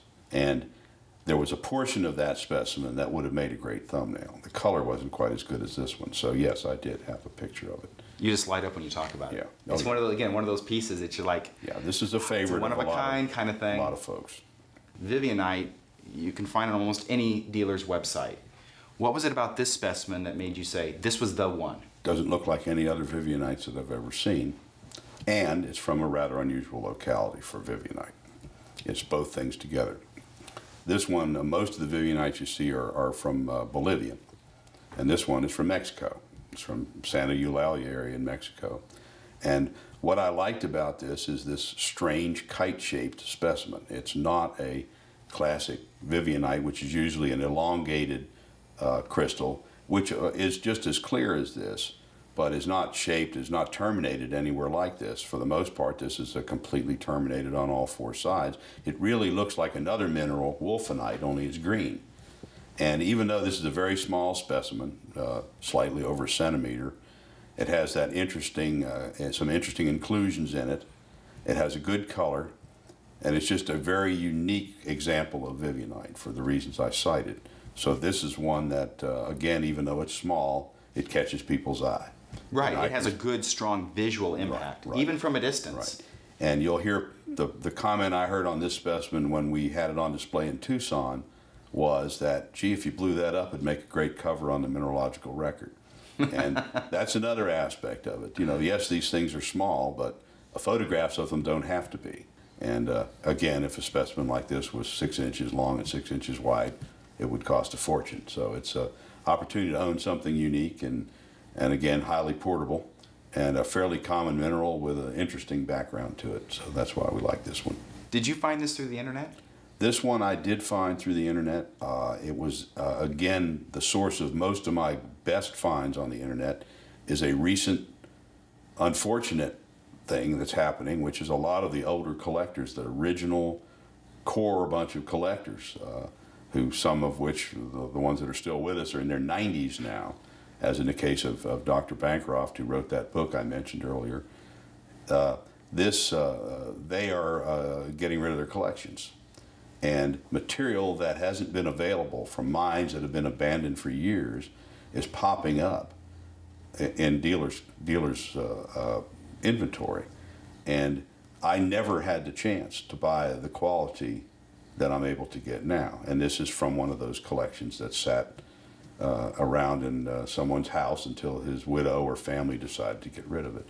I think this one came through Chris Wright, and I believe it was in the Yagley collection. The Yagley collection. Yeah. So what was it about this one that made you say, this is the right one for me? I probably looked at a million of these when they first came out, and in my mind, the Carolite had to be a certain size, have an unusual crystal form, have to be absolutely perfect, and basically look like some guy ground it out of a thing of steel. And this, because it's an absolute floater, because it's as big as it could be, it does fit in a thumbnail box. It's a real thumbnail. It's as big as it can be and still be a thumbnail. I love Carolite because of these crystallized growth indications on the face. Its brightness, it is a relative of pyrite, but it's much brighter and retains its brightness well.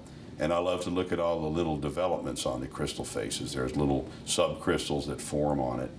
And it's just an amazing piece of natural art. Now, some collectors, they'll specialize in maybe matrix pieces, gem crystals, maybe a certain locality. You have a mixture of kind of everything. Is that by design, or? In a way. In my understanding of minerals, whatever that may be in my own head, again, I visualize matrix specimens of certain specimens, and then I visualize non-matrix specimens of others, and some both. What I look at is kind of the individual story that goes with this. In other words, is it important that it was on the matrix or not? If given a choice, every specimen I have would probably be a matrix specimen if I wasn't giving up something else. Out of your entire collection, this is one of those pieces that personally spoke to me because the color is something that grabs you and won't let go. You're actually one of the first people to see it specifically because it's a relatively new acquisition. It's only about a year old. Really? But the reason I bought it is the same reason you like it. In my researching of garnets, I have a suite of them, and I like the ones that are anything but the typical garnet red that you normally see. And the one that I really wanted, and actually have several different specimens of, is what they call spessartine, one of the garnet series. And I never could find the really, really brilliant orange. I knew there was a source out in California, and I'd actually owned a specimen like that in my other collection. It was still not quite right. There's another source in Africa that's kind of brownish orange, and it just wasn't right. And this thing is a headlight. And I'm also fascinated by the unusual crystallization of this specimen. It's an unusually interesting modified crystal. I mean, if you look at this crystal, you can't tell what crystal system it's in because it's so highly modified. But the clarity and the brilliance of that color were interesting. And then when I picked up the label and realized it was from a very strange locality, which happens to be the Paraíba area of Brazil, it was sort of like all things coming together at once. And there was no way I was walking out of there without this. So I agree with you on this one.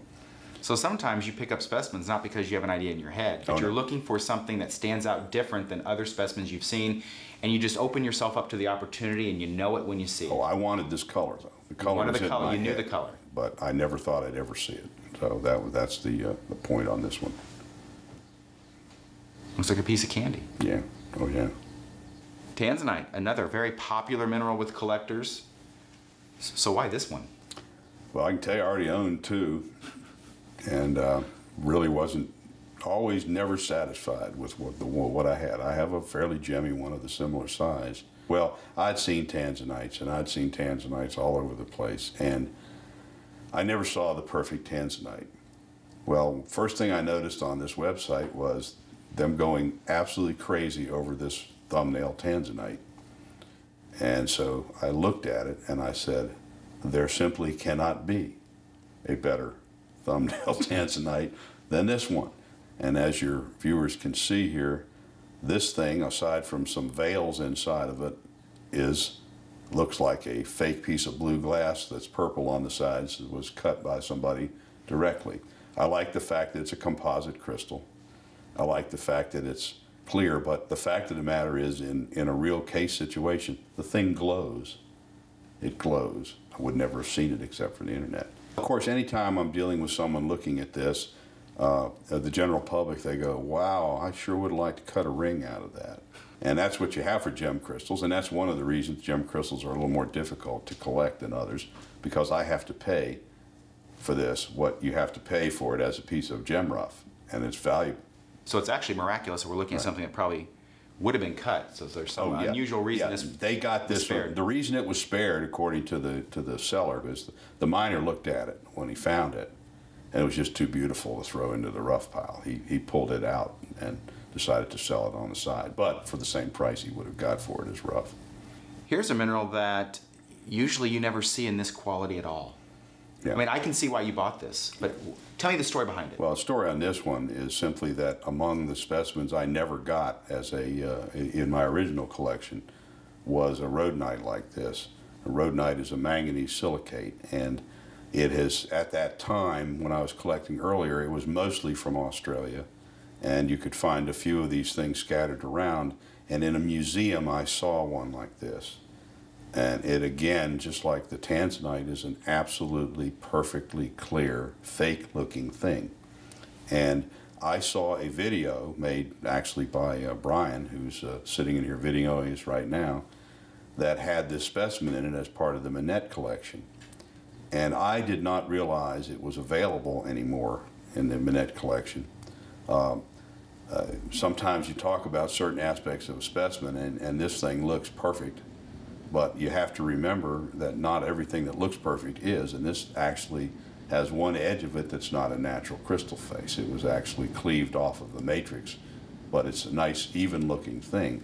But the other aspects of this, the deep depth of color, the rarity of specimens like this from this location, make you overlook anything like that because it's just that brilliant. And when you look at this again in a case, it glows. It's just a unique specimen. And talking about the smaller specimens, there simply aren't larger specimens of things like this. Legrandite, just a very visually pretty specimen. This one is one of the forms where they have a lot of little sheaths, and I think the most attractive form of Legrandite. And sure enough, if you wait long enough and you look long enough, something will pop up. And this popped up on an auction site. A lot of the legitimate dealers do regular auctions that I participate in, as they'll be happy to tell you. And you always have to compete with that other collector, but you remember when you're doing that, you're kind of pricing your specimen. You can't consider auction sites to be retail. They're really not. You might think that an auction site is equated with low-quality specimens. No. So teach us about that. Well, there's some truth to that, but it's not completely true. Several of the dealers have come to realize, apparently, that putting quality specimens up with a minimum on them, so to speak, so they're not going to take a bath if it's a bad day for auctions, is not a risk. And in some cases, a competitive process yields a better price. And so I would say that there are many higher quality specimens now on auctions than there were, say, 3 or 4 years ago. And I'd say this is an example of something that you can see pop up on an auction every now and then, and have an opportunity to pay your price, so to speak, for it. And that's a good thing. But again, I emphasize, this is a dealer that I know very well, have dealt with for many years, and I know that there won't be a problem with this specimen. When I'll get just what I said. It'll be the color it looks like it is, and it'll be about what it is.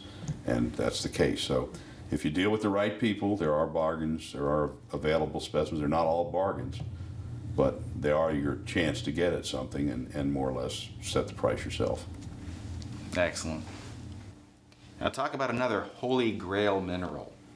This is it's very difficult to capture the color or the glowing nature of a specimen every now and then, but this phospho here is a brilliant sort of a sea green blue color that actually glows in a case, and is from the original find of these things, which was back in the 50s in Bolivia.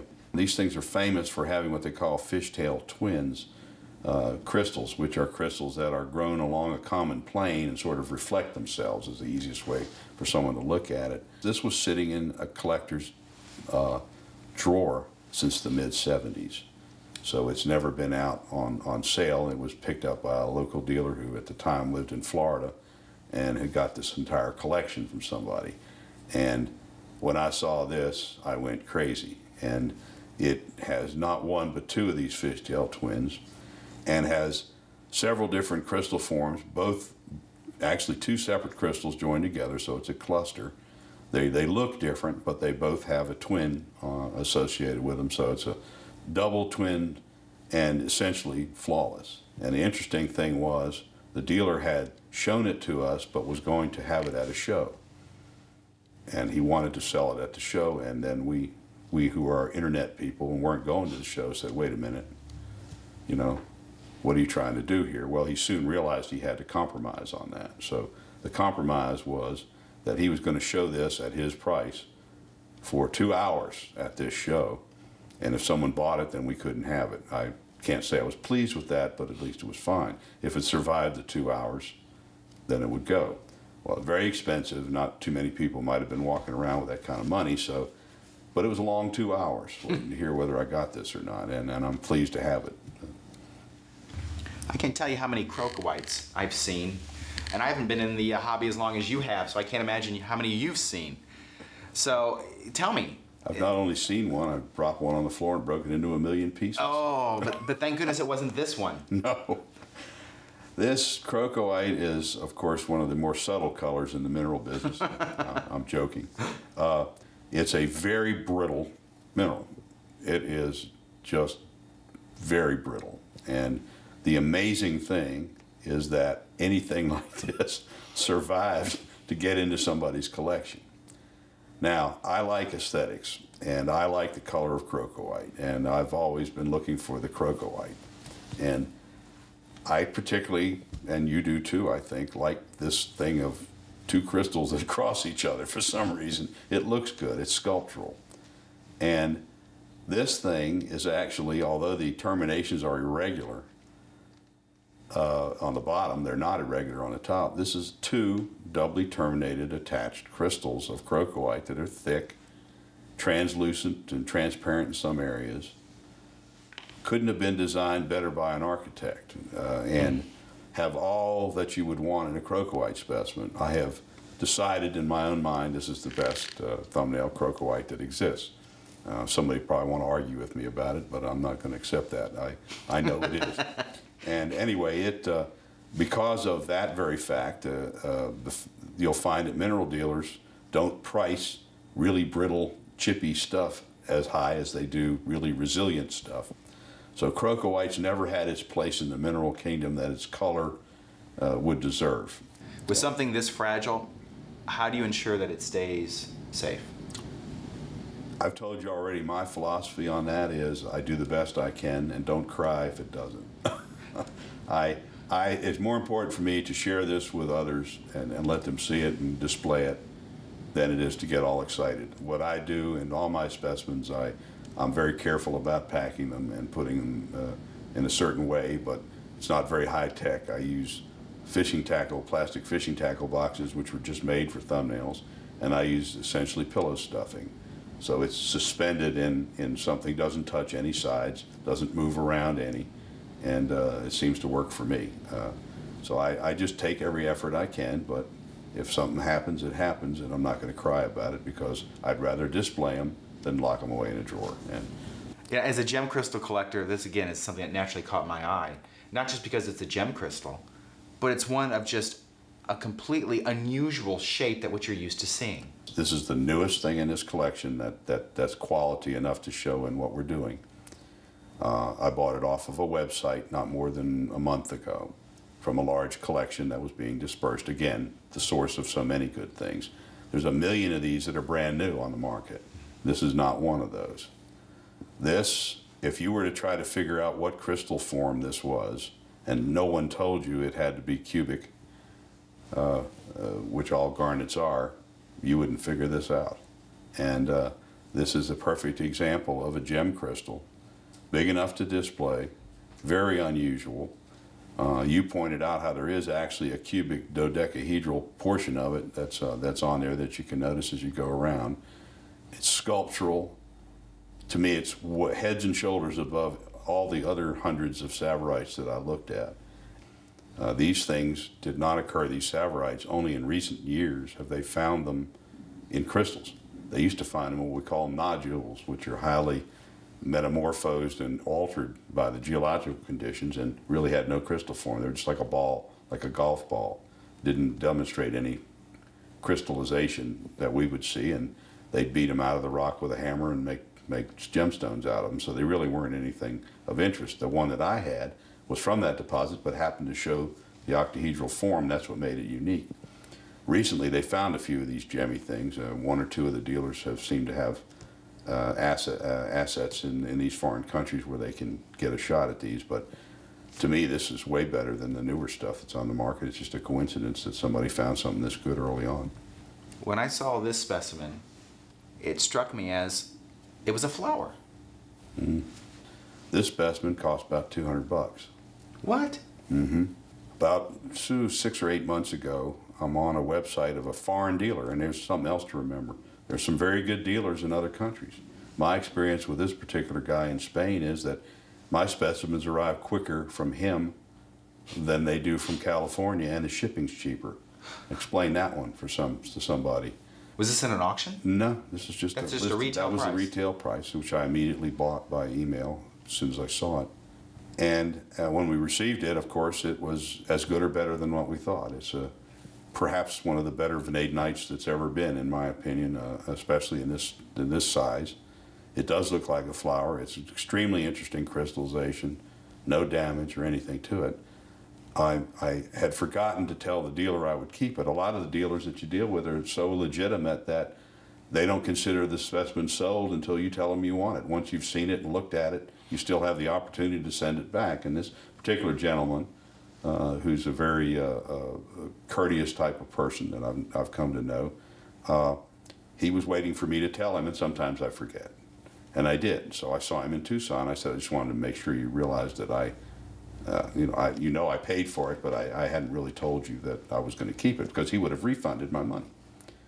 And he said, well, I'm glad. I thought you wanted it, Rich, and that's not a problem, but I just want you to know there's a guy in Japan who offered me twice as much as I asked for it if I would simply sell it to him and not you.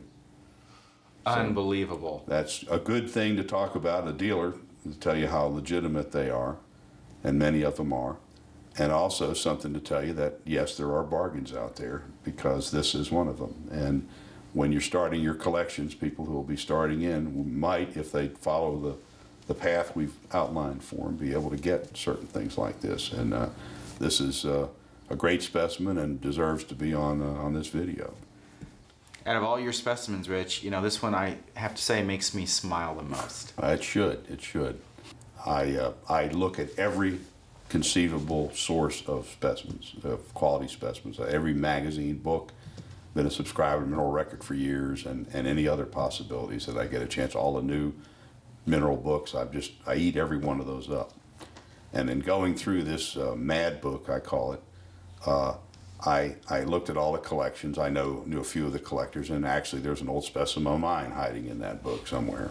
As I looked through this, Jim, your collection, the things you chose to put in the picture were so obviously what I liked that it was ridiculous, and this is probably the example. People who understand this deposit know that the bright blue that you see at the base of that tourmaline and this funny coppery sort of green at the top constitute one of the rarest kinds of tourmalines that there are. Well, this funny colored tourmaline that's been very popular for gemstones, so it gets cut all the time. My wife owns one. Makes it hard to ever get a tourmaline from this location. It's another one of those holy grail things. And the fact that this is a full-size crystal that's actually sort of a scepter makes it, to me, one of the greatest specimens there is. So I was really pleased to know a guy that owned a great specimen like this, and I was actually in the process, as I didn't know you at the time, of getting in contact with you through a mutual contact and tell you that, gee, Jim, if you ever want to sell this, I'd really like to know. And then about 2 days later, I'm on a site again, not in Europe this time, a website, but Japan. And I'm going through this update that this guy's got, and here this thing is. It's for sale. You'd sold it. I sold it, but reluctantly. This isn't something that I would just give away. No, I understand. I have another collection of diamonds, right. Arkansas diamonds, which rarely come up. Right. And like we were saying, when you see the right specimen, you have to act. Right. And I had a chance to get an Arkansas diamond, but I have to give something up. Right. And while it could have been painful, if the timing had been different, it could have been simpler. It wouldn't have had to go to Japan and come back to North Carolina, but it did. And clearly, it's one of those things that you know, would have been what I wanted. So I made a Japanese dealer very happy that day. And he shipped it over here. And again, to the viewers, I've never had any problems. This showed up probably within 5 days of when I ordered it. But that's how you intertwine when you're dealing with things like this. It's probably the oddest coincidence ever. But here's one of your specimens, but I didn't get it from you. And that's you just did get a it very from me. interesting situation. And even though it tugs at my heart, because again, it's a great piece. It's something that still fits my collection. But it's nice knowing that if I don't have it, it's with a very good home. And how these things work out. I think it's also a good lesson that collectors can work with each other. We tend to think that dealers are the only source for specimens. No. And no, collectors can trade or they can sell to one another, and they really should look at each other as a resource, not just to dealers. It's only fitting that since we're here in North Carolina, Rich, you should have a representation of a North Carolina mineral, and a famous one at that. Couldn't get more famous than this. Hidden, one of the world's most famous mineralogists around the turn of the century, visited North Carolina, which is a state unusually rich in minerals. And it's real interesting that he was finding all these more classical looking emeralds, and some of which I have in my collection. But at the same time found these flat, funny looking things. And he studied them and realized they were a form of spodumene, a mineral spodumene, with an unusual chromium color to them. And lucky for him, they got named Hiddenite. And if that's not enough, then the whole town decided maybe it should be named Hiddenite. So we have a town here in North Carolina that's named after a mineral, Hiddenite. Hiddenite, for the most part, is a light green sort of specimen color, much like the bottom part of this specimen. But what you'll notice in this newer group is these things have emerald green tips, the most beautiful color that you'll see. And I was fortunate enough through local connections to be able to see some of these that were mined by the individual who showed them to me, who was more than happy, for whatever his reasons were at the time, to sell them to me. And this, to me, is a quintessential Hiddenite. So this represents North Carolina's best in my mind, and it's certainly not the biggest Hiddenite, but it has the qualities that a good Hiddenite should have. You know? I never see Linerites this large. No, that's exactly right. I had one in my original collection, smaller one, well formed. One of the few thumbnails I really owned at that time. Should never have sold it, regretted it. Actually paid not a whole lot less for it than I did for this one. What's interesting about Linerites, obviously a copper mineral. It's one of the rarer ones. It's a specimen that most people would like to have. It's not exactly a holy grail, but it's probably on the second list below that. Fairly soft. It's something you can damage fairly easily.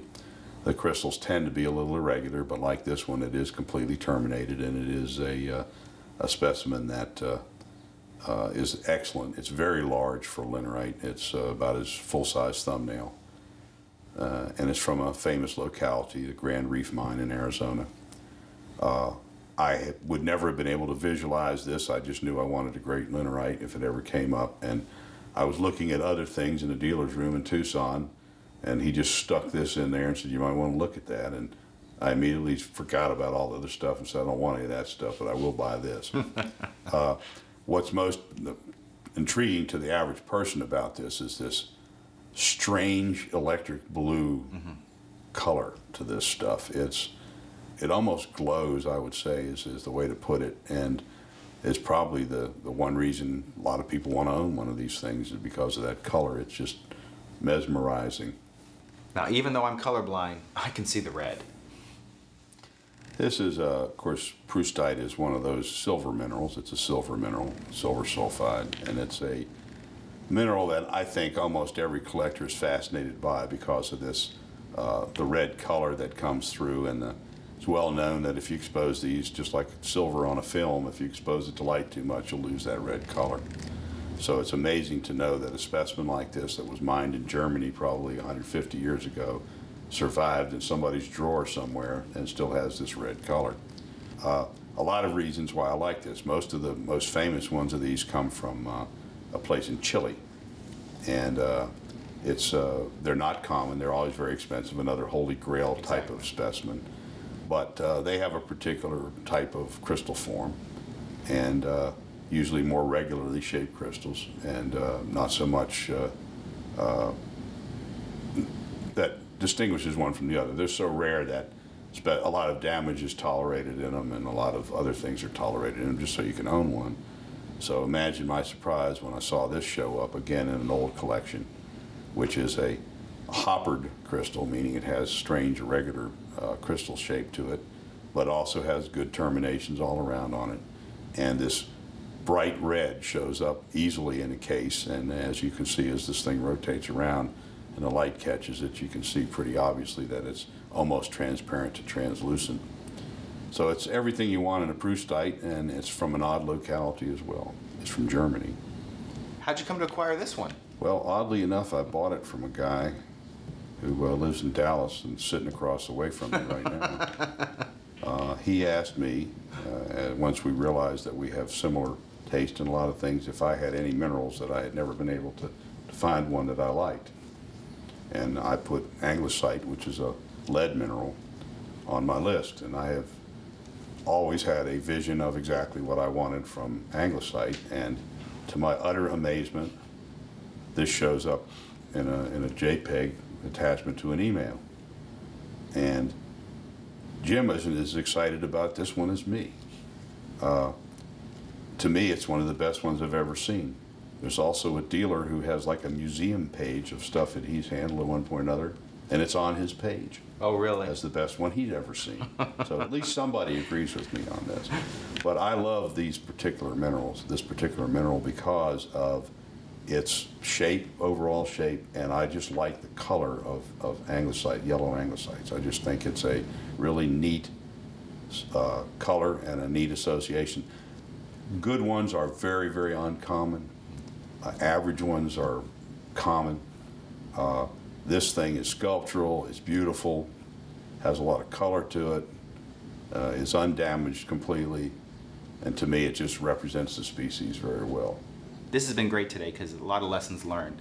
And for me, it just underscores the fact that Rich is a great collector, not just because he builds a collection that serves his own needs intellectually, aesthetically, but he's interested in using his collection as a tool to educate the public and to build a hobby.